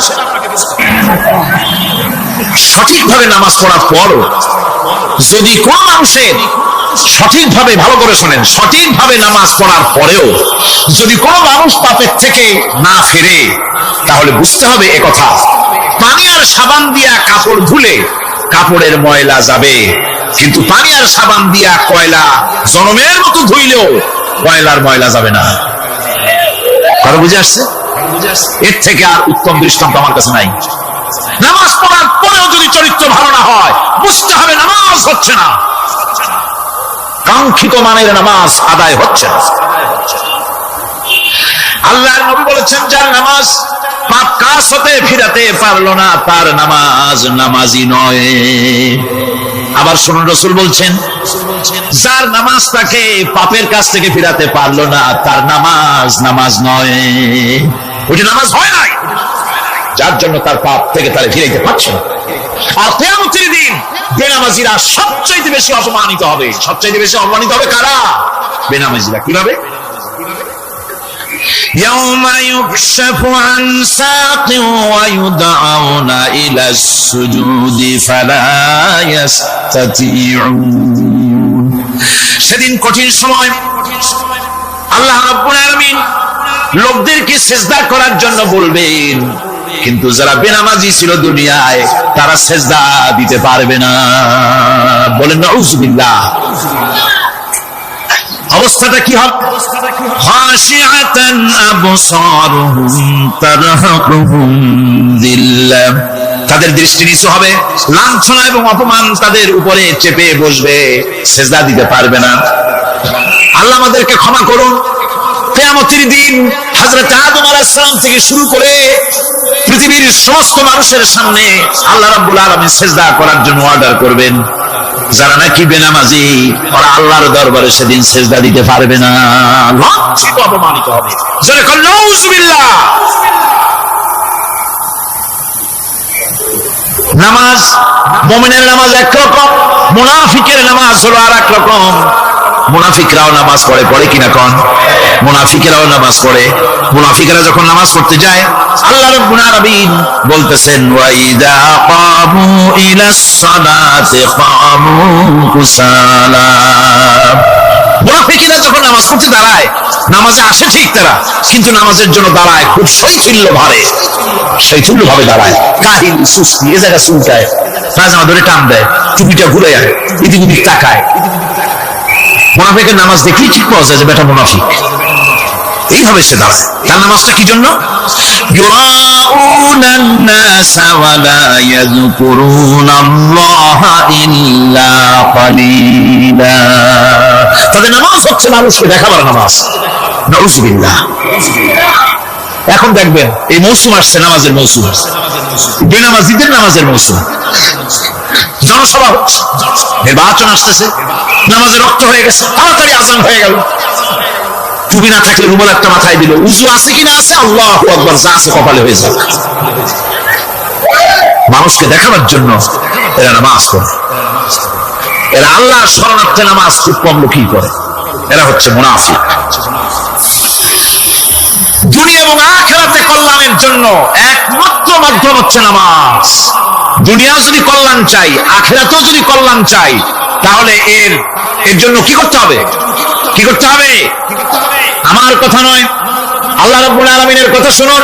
রব্বুল আলামিন বলেন, ক্বাদ আফলাহাল মুমিনুন আল্লাযীনা হুম ফি সালাতিহিম খাশিউন والذين هم للزكاة فاعلون والذين هم لفروجهم حافظون নিশ্চিতভাবে সেই সব মুমিন কল্যাণ লাভ করবে নিশ্চিতভাবে যারা তারা হচ্ছে ওই সব লোক যারা নিজেদের নামাজ ভীতি মিশ্রিত বিনয় ভাবে ভীতি মিশ্রিত অবস্থায় বিনয়ের সাথে যারা নামাজ আদায় করে, যারা বেহুদা কাজ থেকে বিরত থাকে, যারা যাকাতের পন্থায় কর্মতৎপর হয়, আর যারা নিজের লজ্জাস্থানকে হেফাজত করে। এরপরে আল্লাহ পাক বলেন ওয়াল্লাযীনা হুম লিআমানাতিহিম ওয়া আহদিহিম রাউন ওয়াল্লাযীনা আলা সালাওয়াতিহিম ইউহাফিজুন ওয়াল্লাযীনা আলা সালাতিহিম হাফিজুন। আর যারা তাদের আমানতকে পূর্ণ করে, আমানত এবং তাদের ওয়াদা চুক্তি পূর্ণ করে, এবং যারা নিজেদের নামাজ সমূহকে পূর্ণভাবে হক আদায় করে নামাজ পড়ে, নামাজের যারা হেফাজত করে, এরা কারা? এরা হচ্ছে উলাইকা হুমুল ওয়ারিসুন আল্লাযীনা ইয়ারিসুনাল ফিরদাউসা হুম ফিহা খালিদুন। এরা হচ্ছে সেই সব লোক, এরা উত্তরাধিকার হচ্ছে জান্নাতের উত্তরাধিকার, জান্নাতুল ফিরদাউসে আল্লাহ রাব্বুল আলামিন এই গুণ বিশিষ্ট লোকদের জন্য জায়গা করে দিবেন। জোরে করে সুবহানাল্লাহ। নামাজকে পড়তে বলা হয়নি, কোরআন শরীফে বলা হয়েছে নামাজ কায়েম করো। কি বলা হয়েছে বলতে দেখি? নামাজ কায়েম করো, নামাজ পড়ো। এই কথা কিন্তু কোরআন শরীফে কোনো জায়গায় আছে নাকি? এখন কায়েম করা কারে বলি? একটা গুরুত্বপূর্ণ আরেকটি বিষয়, নামাজ কায়েম করতে বলা হয়েছে। কায়েম কি? কায়েমটা হচ্ছে দৃষ্টান্ত স্বরূপ বলা যায় যে জিনিসটা সমাজে প্রতিষ্ঠিত আছে ওইটারে বলে কায়েম হওয়া, আর যেটা প্রতিষ্ঠিত নাই ওটা কায়েম নাই। কায়েম মানে হলো প্রতিষ্ঠিত থাকা। যেমন আমাদের দেশে, আমাদের সমাজে নারী পুরুষ শিশু বৃদ্ধ সকলেই কাপড় পরা, শাড়ি পরা, লুঙ্গি পরা, এই কাপড় পরাটা কায়েম আছে, প্রতিষ্ঠিত আছে না নাই? যার কারণে কাপড় পরা সমাজে কায়েম আছে বলে উলঙ্গ মানুষ সমাজে খুঁজে পাওয়া যায় না, পাগল ছাড়া। ঠিক কিনা? একটা বাচ্চাকেও যদি উলঙ্গ হতে বলেন এখানে 5 বছর 6 বছর একটা বাচ্চাকেও, সে কিন্তু রাজি হবে না। ঠিক কিনা? যেহেতু কাপড় পরা সমাজে প্রতিষ্ঠিত আছে সেহেতু উলঙ্গ মানুষ পাওয়া যায় না, কাপড় পরাটি এখানে প্রতিষ্ঠিত। সুতরাং এখন অবস্থাটা এই হয়েছে, কাপড় পরা প্রতিষ্ঠিত আছে বলে কোন উলঙ্গ মানুষ এসে যদি এই মঞ্চে দাঁড়ায় আর বলে আমাকে একটু বক্তৃতা করতে দেন, আপনারা কি করবেন? মঞ্চে তো উঠতেই দিবেন না। উলঙ্গ মানুষ যদি কোন চাকরি নিতে যায় ইন্টারভিউতে, তাকে লাইনে দাঁড়াইতে দেবে? দেবে না। এমনকি উলঙ্গ হয়ে যদি বাড়িতে প্রবেশ করে তার বড় দূর দূর করে তাড়াই দেবে। ঠিক কিনা? যেহেতু সমাজের ভিতরে কাপড় প্রতিষ্ঠিত আছে সেই জন্য এই উলঙ্গ মানুষ পাওয়া যায় না। অনুরূপ ভাবে নামাজ যদি প্রতিষ্ঠিত হতো সমাজের ভিতরে তাহলে বেনামাজি খুঁজে পাওয়া যেত না। চাকরি করতে গেলে সেখানে নামাজ মানদণ্ড হয়ে যেত, নামাজ পড়ে কিনা তা দেখে নেওয়া হতো, বেনামাজি লোক পাওয়াই যেত না যদি প্রতিষ্ঠিত থাকতো। প্রথম প্রশ্নই হতো তুমি নামাজ পড়ো কিনা। ইলেকশনে যদি একজন উলঙ্গ মানুষ এসে দাঁড়ায়, ভাইরা এবার আমার বোতল মার্কা বাক্স, উলঙ্গ মানুষ এসে ভোটে দাঁড়াইছে, আপনারা ভোট দিবেন? দিবেন। ওইটা কাপড় প্রতিষ্ঠিত আছে বলে, লুঙ্গি প্রতিষ্ঠিত সমাজে আছে বলে উলঙ্গ মানুষকে আপনি ভোট দিবেন না। নামাজ যদি প্রতিষ্ঠিত থাকতো সমাজে, বেনামাজি মানুষ যদি এসে মঞ্চে দাঁড়ায় যতই বলতো আমি ক্ষমতায় গেলে এই করব সেই করব, নামাজ প্রতিষ্ঠিত থাকলে পরে এই বেনামাজিরে কেউ ভোট দিত না। নামাজ যদি প্রতিষ্ঠিত থাকতো তাহলে অফিসের অফিসাত্মক দূরের কথা, বেনামাজি অফিসের ঝাড়ুদারের চাকরিও তার কিসমতে যুক্ত না, যদি নামাজ প্রতিষ্ঠিত থাকতো। এর নাম হলো নামাজ কায়েম হওয়া। নামাজ কায়েম থাকলে এই অবস্থার সৃষ্টি হতো। এই জন্য আল্লাহ পাক বলেছেন নামাজকে কায়েম করতে হবে। নামাজ হবে সব ভালো কাজের মানদণ্ড। সমস্ত ভালো কাজের মানদণ্ড কি? নামাজ। নামাজ আমাদেরকে বড় রকমের শিক্ষা দেয়। কি শিক্ষা দেয়? নামাজ আমাদের শিখায় ঐক্য আর ভ্রাতৃত্ব, ভ্রাতৃত্বের আর ঐক্যের শিক্ষা দেয়। এক নেতার আনুগত্য করা শিখায়। জামাত যত বড় হোক, ইমাম হবে কয়জন? একজন ইমাম হবে। আর এই ইমাম মানে কি? নেতা। ইমাম মানে কি? নেতা নির্বাচন শিখায় নামাজে। নেতা নির্বাচন কে শিখায়? নামাজ শিখায়। বুঝেন খুব ভালো করে। কিভাবে? মনে করুন চট্টগ্রাম শাহী মসজিদে ইমাম প্রয়োজন। এখন সেই ইমাম নেওয়ার জন্য ইন্টারভিউ কল করা হলো, বিজ্ঞাপন দেওয়া হলো পত্রিকায়। অনেক আলেম আসলেন। ইন্টারভিউ বোর্ডে যারা বসলেন তারা ইন্টারভিউটা কিভাবে নেবেন? যার মাথার চুল লম্বা বেশি তার ইমামতি দেওয়া হবে, যার লুঙ্গিটা পায়ের গিরার তলে তারে দেওয়া হবে, যার মোষটা মুখের মধ্যে গিয়া ঢুকছে, হাসি দিলে বুঝাই যায় না হাসে না কান্দে, তারে দিবে। দাড়িগুলা কামাইছে তারে দেবে। সিগারেট খায় বা অবশ্য চট্টগ্রাম আর সিলেটে সিগারেটের ফতোয়া ভিন্ন রকম। বরিশালে আমি যেখানে জন্মগ্রহণ করেছি, আমার এলাকায় কোন আলেম যদি সিগারেট খায়, মসজিদের ইমাম তো ভালো, মসজিদ ঝাড়ু দিতেও ঢুকতে দেবে না মসজিদে। এটা এই এলাকার এক রকমের কায়দা। আমি তার ব্যাপারে কথা নাইবে বললাম। তো আপনারা খুঁজে দেখবেন সে সিনেমা দেখে নাকি, মিথ্যা কথা বলে নাকি, বড় পর্দায় থাকে নাকি। এগুলি মাইক্রোস্কোপ যন্ত্র দিয়ে ইমামের মাথা থেকে পা পর্যন্ত দেখবেন কিনা কন? আচ্ছা এবার কোন তো দেখি এই ইমাম সাহেব ইমামতি করবে কতজন লোকের? 500, 1000। শাহী মসজিদে ধরেন 5000 লোক হইল। 5000 লোক, 5000 লোকের ইমাম নির্বাচনের সময় পা থেকে শুরু করে মাথা পর্যন্ত দেখেন, এমনকি বউ পর্যন্ত। বৌমনি আনিয়ে দেখেন না, পর্দায় থাকে কিনা এইটা আপনারা দেখেন, ঠিক কিনা? এই খবরটা নেন। 5000 লোকের একটা ইমাম বানাতে গিয়ে মাইক্রোস্কোপ যন্ত্র দিয়ে দেখেন মোষ কেমন, দাড়ি কেমন, চুল কেমন, পাও কেমন, হাত কেমন, হাতে নখ লম্বা কিনা, দাঁতে ছাতা কিনা, বউ পর্দায় থাকে কিনা, মিথ্যা কথা কয় কিনা, এত দেখেন। আর যখন নির্বাচন আসে তখন 2.5 থেকে 3 লক্ষ মানুষের জন্য একজন এমপি নির্বাচিত হয়। সেই ইমামকে বাছাই করার জন্য নামাজ পড়ে কিনা, জিনাকার কিনা, মদখোর কিনা, সুদখোর কিনা, ঘুষখোর কিনা, বদমাশ কিনা বাছাই করা হয় না। কোরআনে কারীমকে তারা এত ভালোবাসতেন, কোরআনে কারীমকে এত সম্মান তারা দিতেন, এত মর্যাদা দিতেন। কোরআন দিয়ে কথা বলার মতো তারা ক্ষমতা অর্জন করেছিলেন। জোরে কোন সুবহানাল্লাহ। হযরত আব্দুল্লাহ বিন মুবারক রাহমাতুল্লাহ আলাইহি জবরদস্ত মুহাদ্দিস, তার আমলের অনেক বড় আলেম। হজ করতে এসেছেন, হজের কাজ সমাপন করে যখন তিনি রওনা করেছেন, দেখেন কোনো মানুষজন নাই। কাবার চত্বরে একটা মহিলা চাদর মুড়ি দিয়ে শুয়ে আছেন। উনি মনে করলেন বুঝিবা লোকটা মরা, মরা কি জিন্দা বোঝার জন্য কাছে গিয়ে সালাম দিলেন, আসসালামু আলাইকুম। সালামের জবাব ওয়ালাইকুম আসসালাম না হয়ে চাদরের ভিতর থেকে জবাব এলো, সালামুন কাওলাম মির রাব্বির রহিম। পরম করুণাময় পরওয়ারদিগারের পক্ষ থেকে তোমার প্রতি শান্তি কথিত হোক। মুহাদ্দিস সাহেব প্রশ্ন করলেন, মা হজ করতে এসে লোকেরা তো সব চলে গেছে, আপনি এখানে একাকী পড়ে আছেন কেন? তিনি জবাবে কোরআনে কারীম থেকে বললেন, মাইয়ুদলিলিল্লাহু ফামা লাহু মিন হাদ। আল্লাহ পাক যাকে পথভ্রষ্ট করেন তারে কেউ পথ দেখাইতে পারে না। অর্থাৎ আমি তো হজ করতে আসছিলাম, পথ হারাই ফেলছি, সাথী সঙ্গীরা কে কোথায় চলে গেছে আমি খুঁজে পাই নাই, এই জন্য মুসিবতে পড়ছি, একাকী পড়ে আছি। এখন আমার উপায়টা কি? মুহাদ্দিস সাহেব বলছেন, মা একাকিনী এই অবস্থায় কত সময় পড়ে আছেন? তিনি জবাবে কোরআনে কারীমের একটি আয়াত তেলাওয়াত করে জবাব দিলেন, সালাসা লায়ালিন সাবিয়া। 3 রাত পূর্ণ হয়ে গেছে। আরে 3টা রাত আপনার পূর্ণ হয়ে গেল। এখানে আপনার পানাহারের বন্দোবস্ত কি? খাইছেন কি?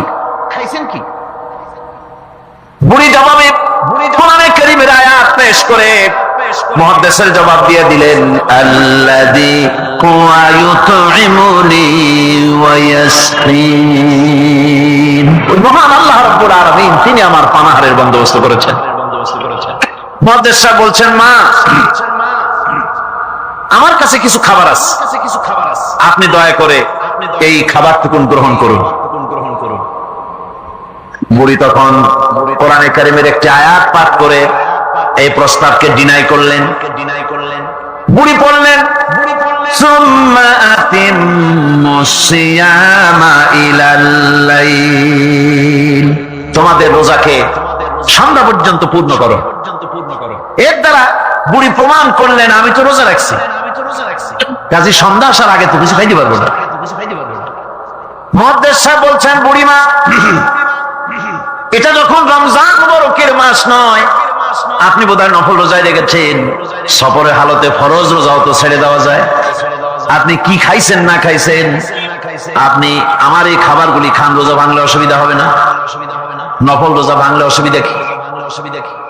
বুড়ি জবাবে বলছেন وَأَن تَصُومُوا خَيْرٌ لَكُمْ إِن كُنتُمْ تَعْلَمُونَ, যদি তুমি নফল রোজা রাখো তা তো তোমার জন্যই কল্যাণকর, সুতরাং আমি নফল রোজা রাখছি, সেটা আমার জন্য কল্যাণকর, তোমার কথা মতো আমি খাবো নাকি? মুহাদ্দিস সাহেব বলছেন বুড়িমা, প্রত্যেক কথার জবাব কোরআন দিয়া দেন কেন, কারণটা কি? বুড়ি জবাবে বলছেন, কোরআনের আয়াত পাঠ করে জবাব দিচ্ছেন, মা ইয়ালফিযু মিন কাওলিন ইল্লা লাদাইহি রাকীবুন আতীদ। মানুষ এমন কোন কথা বলে না যে কথা ফেরেশতারা রেকর্ড করে না রাখে, সব কথা রেকর্ড হয়ে যায়। সুতরাং আমি চিন্তা ভাবনা করে বাছাই করে নিলাম কোরআন দিয়ে কথা বলবো, এই কথাগুলি রেকর্ড হবে, প্রাপ্ত হবেই না, প্রত্যেক অক্ষরে অক্ষরে 10-10 করে নেকি আমলনামায় লেখা হয়ে যায়। মুহাদ্দিস সাহেব মনে মনে একটু চিন্তা করলেন, এই বেটি হলো বুড়ি, একটা মেয়ে লোক, আর আমি মুহাদ্দিস মানুষ, সে কোরআন শরীফ দিয়ে কথা কয়ে বাহাদুরি দেখায়, আমি তারে মাতৃ জবান দিয়ে কথা বলাবই। এই চিন্তা তিনি করলেন। তিনি তো বড় আলেম ছিলেন, অত্যন্ত বড় আলেম। তার সম্পর্কে তার সাথীরা কবিতা রচনা করেছিলেন। তিনি যখন তার এলাকা ছেড়ে গিয়েছিলেন, তার সাথীরা বলেছেন, ইজা সারা আব্দুল্লাহ মিম্মার উলাইলাতান, ইজা সারা আব্দুল্লাহ মিম্মার উলাইলাতান সারা আনহা নূরুহা ওয়া জামালুহা। আব্দুল্লাহ যখন আমাদের এলাকা ছেড়ে গেল, তখন এলাকার সৌন্দর্য গেল, নূর গেল, আলো গেল, সব হারায় ফেললাম, যেহেতু তিনি সাহিবে ইলম ছিলেন। তারা বলল, ইযা যুকিরাল আখিয়ারু ফি বালদাতিন ফাহুম আনজুমুন ওয়া আনতা হিলালুহা। আমরা যখন আমাদের বন্ধুদের মধ্যে আলোচনা করি, তখন আমাদের বন্ধুরা আর যত বড় বড় আলেম আছে, তারা যদি তারকা হয়, তাহলে আব্দুল্লাহ তুমি তো সেই তারকা রাজির মধ্যে চাঁদের মতো। এরকম বড় আলেম ছিলেন হযরত আব্দুল্লাহ বিন মুবারক। তিনি চিন্তা করলেন, এই বুড়ি দেখি তারে দিয়া তার মাতৃ জবানে কথা কওয়া যায় নাকি। তিনি জিজ্ঞেস করলেন, আচ্ছা বুড়িমা বাড়ি কই? ওনার চিন্তা, বাড়ি ওই কোরআন শরীফের মধ্যে তো খাগড়াছড়ি ফটিকছড়ি নাই, গ্রামের নাম তো নাই, ধরা যায় নাকি? তিনি যখন বাড়ির প্রশ্ন করলেন, বুড়ি তখন কোরআনে কারীমের আয়াত তেলাওয়াত করে বাড়ির জবাব দিয়ে দিলেন, সুবহানাল্লাযী আসরা বিআবদিহি লাইলাম মিনাল মাসজিদিল হারামি ইলাল মাসজিদিল আকসা। পবিত্র মহান সত্তা, দোষ ত্রুটি অক্ষমতা দুর্বলতা থেকে মুক্ত সেই মহান সত্তা, যিনি তার বান্দাকে ইসলাহ করিয়েছেন মসজিদে হারাম থেকে মসজিদে আকসা পর্যন্ত। এর দ্বারা তিনি প্রমাণ করতে চাইলেন, মসজিদে হারামে আসছি হজ করতে, আর মসজিদে আকসার কাছে আমার বাড়ি। মুহাদ্দিস সাহেব না পেরে তিনি তখন চিন্তা করলেন, এমন বিদুষী মহিলা একা একা ফেলে যাওয়া কিছুতেই বুদ্ধিমানের কাম না। তিনি বললেন, মা আমার কাছে একটা উট আছে, আপনি যদি রাজি হন উটের পৃষ্ঠে সওয়ার করে আপনার গন্তব্যে পৌঁছায় দেই। বুড়ি তখন কোরআনে কারীমের একটি আয়াত পাঠ করে সম্মতি প্রদান করলেন।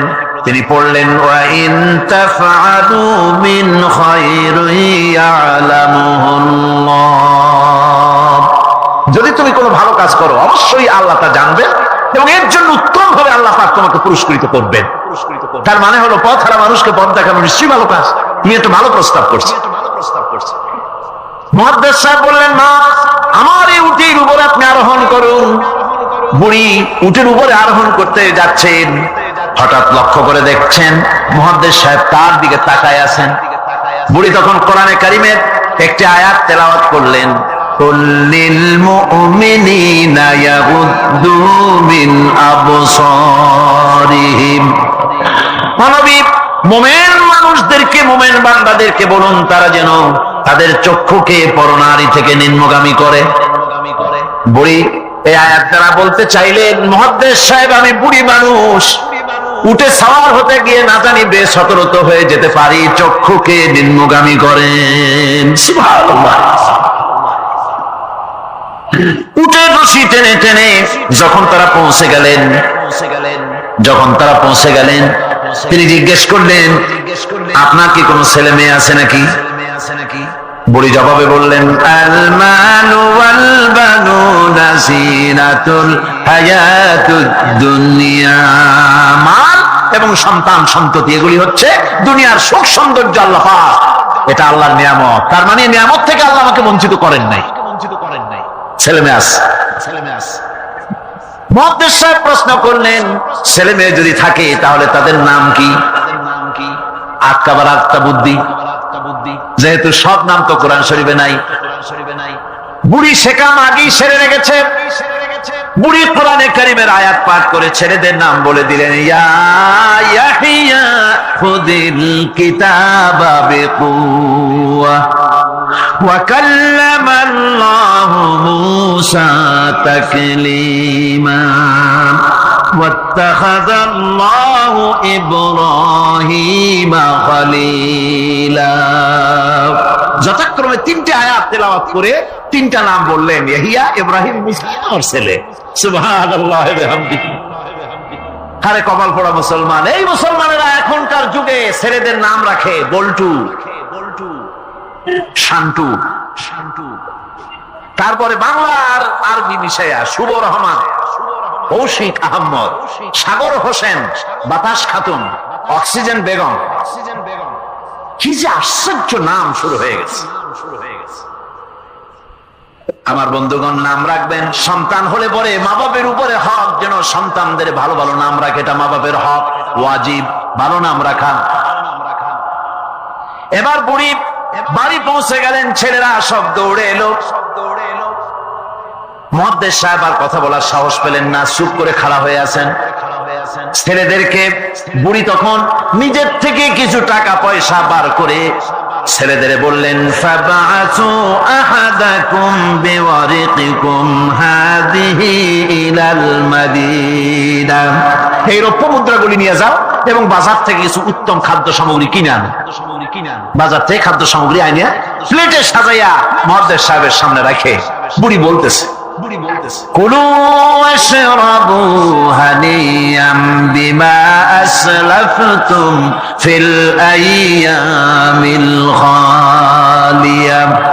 বিগত দিনে তুমি আমার জন্য যে পরিশ্রম করেছো তার বিনিময়ে কিছু আহারীয় গ্রহণ করো। মুহাদ্দিস সাহেব খানা শেষ করে ছেলেদেরকে এক কোণায় নিয়ে জিজ্ঞেস করে, ছেলেরা তোমার মা কোরআন শরীফ থেকে এই ধরনের কতদিন কথা বলতেছে? ছেলেরা বলে, মুহাদ্দিস সাহেব আমরা জ্ঞান হওয়া অবধি শুনতেছি আর হিসাব করেছি 1 বছর 2 বছর নয়, আমার মায়ের বুকের থেকে বিগত 40 বছরের ভিতরে কোরআন শরীফ ছাড়া কোনো কথা শুনি নাই।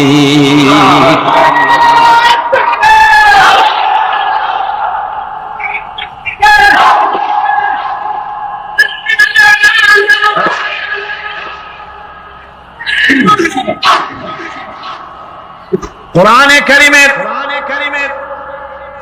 কারিমের প্রতি মানুষের, তৎকালীন যুগের মানুষের এই মহব্বত ছিল, এই ভালোবাসা ছিল, এই আকর্ষণ ছিল। কোরআনের প্রতি আকর্ষণ হারায় জাতির কপাল পড়েছে, গানের প্রতি আকর্ষণ বেড়েছে, কোরআনের প্রতি আকর্ষণ নষ্ট হয়েছে। আজকের উপস্থিত জনতার কাছে আলেম ওলামা সহ শিক্ষিত ব্যক্তিবর্গ, নারী পুরুষ যারা এখানে এসেছেন সকলের কাছে বিনীত ভাবে আরজ করছি, কোরআন পড়ুন, কোরআন পড়ুন, কোরআনের মতো নিয়ামত আর নাই। বেশি করে তেলাওয়াত করুন। ফজরের পরে পাইকারি দরে ঘুমাবেন না। ফজরের নামাজের পর তেলাওয়াত করার অভ্যাস করুন। কোরআন শরীফকে তেলাওয়াত করুন ফজরের নামাজের পর।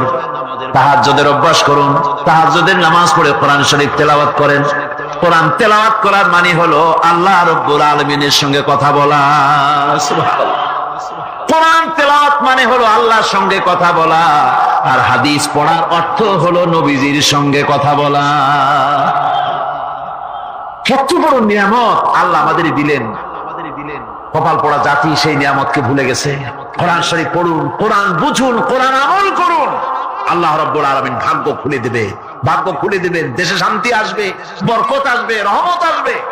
এই শান্তি, রহমত, বরকত যদি লাভ করতে চায় কোরআনের কোনো বিকল্প নাই।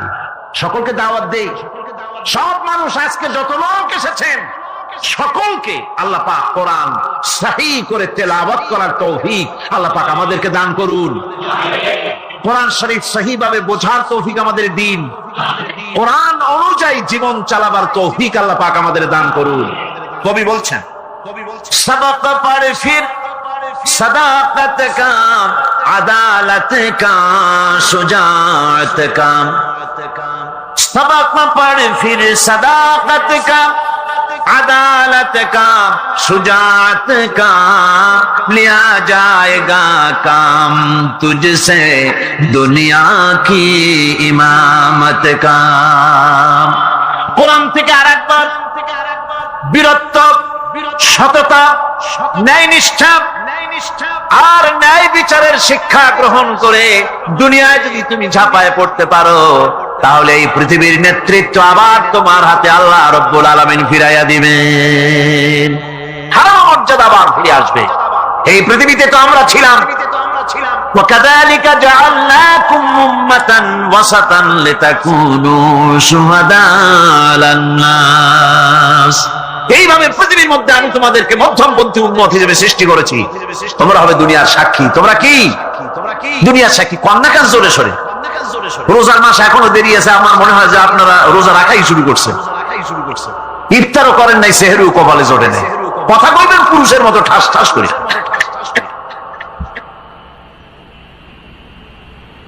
আমরা ছিলাম, আমরা হব পৃথিবীর জন্য সাক্ষী। আমরা কি হব? সাক্ষী কারে কয়? সাক্ষী বলা হয় পৃথিবীতে। আমাদের দেশে মাটি কাটলে মাটির মধ্যে মাটি কাটিয়া মাটি খনন করে একটা উঁচা এরকম ঢিবি মতো বানায় রাখে। চতুর্দিকের মাটি কাটে, মাঝখানে একটা উঁচু মতো বানায় রাখে। এটারে কি কয়? বাংলাদেশের সব জায়গায় এটারে কয় সাক্ষী। ওরা কিসের সাক্ষী? হ্যাঁ, মাটি কাটার সাক্ষী। কতখানি কাটা হইলো, গভীর কত, চওড়া কত, এটা ওটা প্রমাণ করে। কন্ট্রাক্টর আসিয়া ফিতা ধরে মাপে দেখবে আর মাটি কদ্দুর কাটা হইছে, এটা হইছে তার সাক্ষী।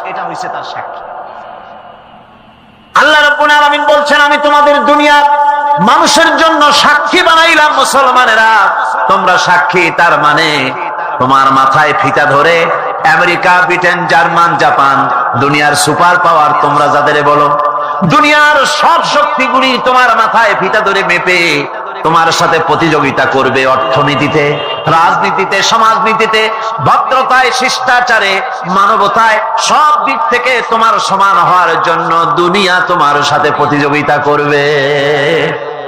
তুমি হবে বিশ্বের মানদণ্ড, বিশ্ববাসীর অনুকরণীয় একটি জাতি। ইমামে আকওয়াম, খায়রে উমাম তোমাদের বানানো হয়েছে। এই কোরআনের বরকতে এই নিয়ামত তোমাদের দিয়েছিলাম। আজ আমার মাথায় ফিতা ধরে কেউ মাপতে আসে না।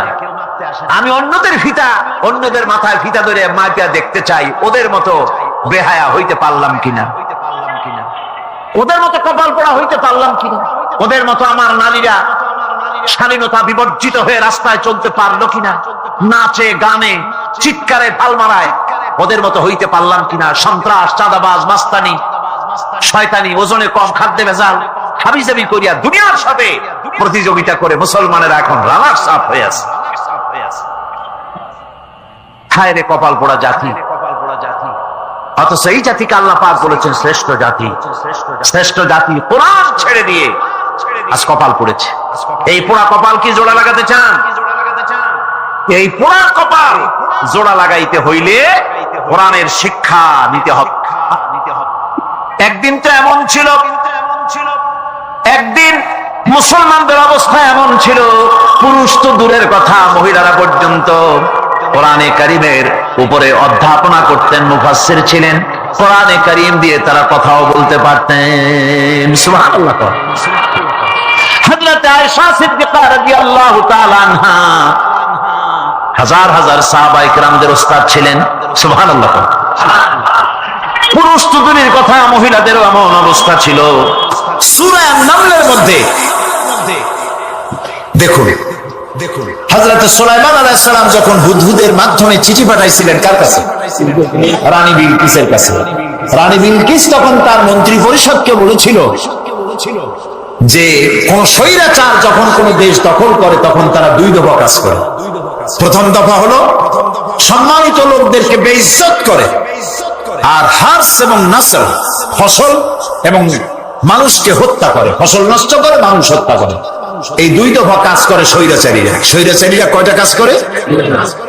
চিরকাল, আবহমান কাল ধরে যারা স্বৈরাচার, ধর্ম নিরপেক্ষ রাজনীতি যারা করে, যখনই ক্ষমতায় যায় আলেম ওলামাদেরকে বেইজ্জত করে, মাদ্রাসা বন্ধ করে দেয়, ফসলের হানি করে, মানুষকে কষ্ট দেয়, নির্যাতন করে। আর আল্লাহ বলছেন মুমিনরা যদি ক্ষমতায় যায় কয় দফা কাম করে? 4 দফা। আকামুস সালাত, নামাজ প্রতিষ্ঠা করে, ক্ষমতায় গিয়েই নামাজ প্রতিষ্ঠা করে। সুবহানাল্লাহ বলে। পৃথিবীতে যখন আসছিলাম তখন কানে কি শুনেছি মনে আছে? মনে নাই, তবে আপনারা জানেন আজানের প্রথম শব্দ কি? ইকামতের প্রথম শব্দ কি? নামাজের প্রথম শব্দ কি? জীবনের শেষ নামাজ সালাতুল জানাজা, প্রথম শব্দ কি? শেষ শব্দ কি? এর দ্বারা প্রমাণ হলো আমার জন্ম থেকে কবরে যাওয়া পর্যন্ত জীবনের প্রতিটি ক্ষেত্রে আমি গোলাম, আমাকে ঘোষণা করতে হবে আল্লাহু আকবার। খুব দুর্ভাগ্য আমার দেশের এরকম রাজনৈতিক দলও আছে যাদের মিছিলে মিটিংয়ে আল্লাহু আকবার শোনা যায় না, হাজারো স্লোগান দেয়, আল্লাহু আকবার বলে। বগুড়া এরকম দল নাই। কি দুর্ভাগ্য! ওই দল যারা করেন একটু চিন্তা করা উচিত, নেতাদের জিজ্ঞান দরকার, নেতা সাহেব আমি তো মুসলমানের বাচ্চা, আমার মা মুসলমান, বাপও মুসলমান। হাজারো স্লোগান দেয় মানুষের নামে, দেশের নামে হাজারো স্লোগান দিতে পারি।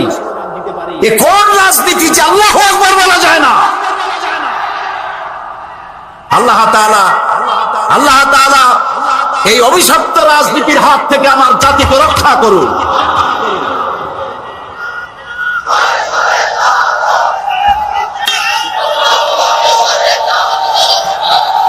প্রিয় ভাই সব, সুতরাং নামাজ, 5 ওয়াক্ত নামাজ আমরা জীবনে আর ছাড়বো না। যুবকেরা, অনেক যুবক মনে করে এখন তো যৌবন কাল, একটু বিয়ে টিয়া করি, বাচ্চা টাচ্চা হোক, তারপরে ধীরে ধীরে নামাজ ধরবো। তুমি যে বিয়ে করতে পারবা তার কোনো গ্যারান্টি আছে? তোমার যে বাচ্চা হবে তার কোনো গ্যারান্টি আছে? তুমি যে বুড়া হবা তার কোনো গ্যারান্টি আছে? বৈশাখ মাসে যখন ঝড় হয়, ঝড়ে শুধু পাকা আম পড়ে না, কাঁচা আমগুলোও পড়ে, ঠিক না? নিঃশ্বাসের কোনো বিশ্বাস নাই, আজ আছি কাল নাই, এই অবস্থা। এই যে কথাগুলি শুনলাম, আল্লাহ যেন আজকেই এশার নামাজ যারা পড়ে নাই, আজকে থেকেই যেন এশা থেকে নামাজ শুরু করতে পারি, আল্লাহ যেন তৌফিক দেয়, বলেন আমিন। প্রিয় মুসলমান ভাইরা, নামাজ যে পড়বেন না, মুসলমান দাবি করার তার কোনো হক নাই। নিজেকে মুমিনও দাবি করতে পারবেন না, মুসলমানও দাবি করতে পারবেন না। নামাজ পড়তে হবে, নামাজ। আপনি অফিসার, নামাজ পড়েন। আপনি মন্ত্রী, নামাজ পড়েন। আপনি এমপি, নামাজ পড়ুন। চেয়ারম্যান, নামাজ পড়ুন। ছাত্র, শিক্ষক, মেয়ে লোক, পুরুষ লোক, মুসলমান, নামাজ। নামাজ হয়ে গেছে, দোকান বন্ধ করে দাও। মক্কা শরীফ, মদিনা শরীফ যায় দেখেন, যখনই আজান হয়ে যায় সব দোকান বন্ধ করে দেয়। আর আমরা দোকান বন্ধ আমার দেশে করে না, যে দোকান বন্ধ করলে বেচা কিনে কম হয়ে যাবে। আরে ভাই, আল্লাহ নামাজ পড়তে যাচ্ছেন, কামাইতে বরকত দেওয়ার মালিক কে? আপনি নামাজের জন্য দোকান বন্ধ করে যে নামাজে গেলেন, এই যে সময়টা গেল, হতে তো পারে নামাজ পড়ে আসার পর একজন খরিদ্দার এমন পাবেন যাতে ওই সময় যত খরিদ্দার আসতো একজনে সব কিনে নিয়ে যাবে, হতে পারে না? এই জন্য আল্লাহকে সেজদা দেন বেশি করে, নামাজ ভুলবেন না। অফিসার হন, যেই হন, পুলিশ, বিডিআর, আর্মি, সরকারি ডিউটি যখন করবেন, নামাজ যদি কাজা হয়ে যায়, হতে পারে সরকারি কাজে ঘন্টার পর ঘন্টা ডিউটি পালন করছেন, নামাজ পড়তে পারেন না, যখনই আপনি সময় পেলেন তখনই নামাজটা আদায় করে নিন, নামাজ ভুলে যাবেন। আচ্ছা, আজকে কি আমরা এই ওয়াদা করতে পারবো যে জীবনে আর নামাজ ছাড়বো না? পারবো? যারা পারবেন কেবলমাত্র তারাই দুটি হাত উঁচু করে বলেন, ইয়া আল্লাহ, তোমার পবিত্র নামে শপথ করি, কসম করি, ওয়াদা করি, যতদিন পর্যন্ত মালাকুল মউত আমার মাথার কাছে না আসতেছে ততদিন পর্যন্ত ফরজ নামাজ, ফরজ রোজা আর ছেড়ে দেব না, আর ছেড়ে দেব না, আর ছেড়ে দেব না। আয় আল্লাহ, আমার মৃত্যু পর্যন্ত আমার এই ওয়াদা আমাকে পালন করার তৌফিক দাও, আমিন ইয়া রাব্বাল আলামিন। হাত নামান। আমি কি জোর করে হাত তুলেছি? আপনারা হাত তুলেছেন, ঠিক না? দেখলেন কে? সাক্ষী কে? এবার কিন্তু বিপদে পড়ে গেছে। আল্লাহ তাআলা যারা হাত তুললো, আমি মুসাফিরের দোয়া কবুল হয়, রাসূলুল্লাহ বলেছেন। আমি দোয়া করি সকলকে নিয়ে, আল্লাহ আজকে যারা হাত তুললেন, জীবনের অতীতের ভুল তাদের মাফ করে দাও, এবং ভবিষ্যতে এক ওয়াক্ত নামাজ যেন কেউ ছেড়ে না দেয়, সবাইকে নামাজ আদায় করার তৌফিক দান করো। এই জাতি যদি নামাজি হয়, আল্লাহর রহমত বৃষ্টির মতো নাজিল হতে থাকবে। আল্লাহ রাব্বুল আলামিন বলেন, ওয়ালাউ আন্না হানাল কুরআ আমানু ওয়াত্তাকাউ লাফাতাহনা আলাইহিম বারাকাতিম মিনাস সামাই ওয়াল আরদ। দেশের লোকেরা, জনপদের লোকেরা যদি আমার উপর ঈমান আনে আর আমাকে ভয় করার নীতি অবলম্বন করে চলে, দুইটা কাজ। কয়টা কাজ? কে বলতেছে? আমার উপর যদি ঈমান আনে আর আমাকে ভয় করার নীতি অবলম্বন করে যদি চলে, তাহলে ওই জমিনের মানুষের জন্য আমি আল্লাহ আকাশ আর জমিনের বরকতের সব দরজা খুলে দেব। প্রিয় ভাই সব, আল্লাহ আমাদের নামাজ আদায় করার তৌফিক দিন। ৬ষ্ঠ নম্বরে বলা হচ্ছে আল আমিরুনা বিল মারুফ, আর ৭ম নম্বরে হচ্ছে ওয়ান নাহুনা আনিল মুনকার, ভালো কাজের আদেশ করা এবং অন্যায় কাজ থেকে মানুষকে বিরত রাখা মুমিনের ৬ষ্ঠ নম্বরের কোয়ালিটি। ৬ষ্ঠ নম্বর হলো ভালো কাজের আদেশ, ৭ম নম্বরে অন্যায় কাজ থেকে মানুষকে ফিরায় রাখা। এই যে দায়িত্বটা, এই দায়িত্ব একটি বিশাল দায়িত্ব। কোরআন বলছে, কুনতুম খায়রা উম্মাতিন উখরিজাত লিন-নাসি তা'মুরুনা বিল মা'রুফি ওয়া তানহাউনা আনিল মুনকার। আল্লাহ তাআলা বলেন, ও মুসলমানেরা, তোমরা শ্রেষ্ঠ জাতি, খাইরে উমাম, ইমামে আকওয়াম। তোমাদের দায়িত্ব হলো মানুষকে ভালো ভালো কাজের দিকে অনুপ্রাণিত করবে, হুকুম করবে, আদেশ করবে, আর সব ধরনের খারাপ কাজ থেকে মানুষকে ফিরায় রাখবে। এটা কার দায়িত্ব? উম্মতের দায়িত্ব। আল্লাহ তাআলা বলছেন এই দায়িত্ব সব নবীদের, সমস্ত নবীদের কাজই ছিল মানুষকে ভালো কাজের আদেশ দেওয়া আর অন্যায় থেকে ফিরিয়ে রাখা। আল্লাহ তাআলা বলছেন এটা নবীদের কাজ, এটা উম্মতের কাজ। এই কাজটি দলের কাজ। ওয়ালতাকুম মিনকুম উম্মাতুন ইয়াদউনা ইলাল খায়র ইয়ামুরুনা বিল মা'রুফ ওয়া ইয়ানহাউনা আনিল মুনকার। তোমাদের মধ্যে এরকম দল থাকতেই হবে যারা মানুষকে ভালো কাজের আদেশ করবে, অন্যায় কাজ থেকে ফিরায় রাখবে। আল্লাহ তাআলা বলছেন এই দায়িত্ব সব নবীদের, সমস্ত নবীদের কাজই ছিল মানুষকে ভালো কাজের আদেশ দেওয়া আর অন্যায় থেকে ফিরিয়ে রাখা। আল্লাহ তাআলা বলছেন এটা নবীদের কাজ, এটা উম্মতের কাজ। এই কাজটি দলের কাজ। ওয়ালতাকুম মিনকুম উম্মাতুন ইয়াদউনা ইলাল খায়র ইয়ামুরুনা বিল মা'রুফ ওয়া ইয়ানহাউনা আনিল মুনকার। তোমাদের মধ্যে এরকম দল থাকতেই হবে যারা মানুষকে ভালো কাজের আদেশ করবে, অন্যায় কাজ থেকে ফিরায় রাখবে। এই কাজটি উম্মতের নবীদের, আবার মোমেন পুরুষ এবং নারী, আল মুমিনুনা ওয়াল মুমিনাতে বাদুহুম আউলিয়াউ বাদ ইয়ামুরুনা বিল মারুফ ওয়া ইয়ানহাউনা আনিল মুনকার। মোমেন পুরুষ আর মোমেনা নারী এই একে অপরের বন্ধু, এবং এদের দায়িত্ব হলো মানুষকে ভালো কাজের আদেশ করবে, অন্যায় কাজ থেকে ফিরিয়ে রাখবে। আল্লাহ তাআলা বলছেন এই কাজটি ব্যক্তি, প্রত্যেকটা ব্যক্তি। দেখুন সূরা লোকমান, কোন সূরা? সূরা লোকমান। সূরা লোকমানে আমি গতকাল বলেছি যে লোকমান নবীও না, রাসূলও না, তিনি আল্লাহ থেকে প্রাপ্ত একজন জ্ঞানী মানুষ। তিনি তার ছেলেকে 9টা নসিহত করেছেন। কয়টা? নসিহত গুলি আল্লাহর কাছে পছন্দ হয়ে গেছে, এবং আল্লাহর কাছে এই নসিহত এত পছন্দ হলো যে হযরতে লোকমানের নাম দিয়ে আল্লাহ তাআলা সূরা নাযিল করে লোকমানকে চিরন্তন করে দিলেন। ছেলেকে প্রথম যে নসিহত করেছিলেন, সে নসিহত প্রথমটা ছিল লা তুশরিক বিল্লাহ ইন্না শিরকা লাযুলমুন আযীম। শিরক করবে না, আল্লাহর সাথে শরীক করবে না কোনো অবস্থাতে। 2 নম্বর নসিহত হলো ইয়া বুনাইয়া আকিমিস সালাত ওয়া'মুর বিল মারুফি ওয়ানহা আনিল মুনকার ওয়াসবির আলা মা আসাবাক ইন্না যালিকা মিন আজমিল উমুর। ইয়া বুনাইয়া, হে আমার কলিজার টুকরা সন্তান।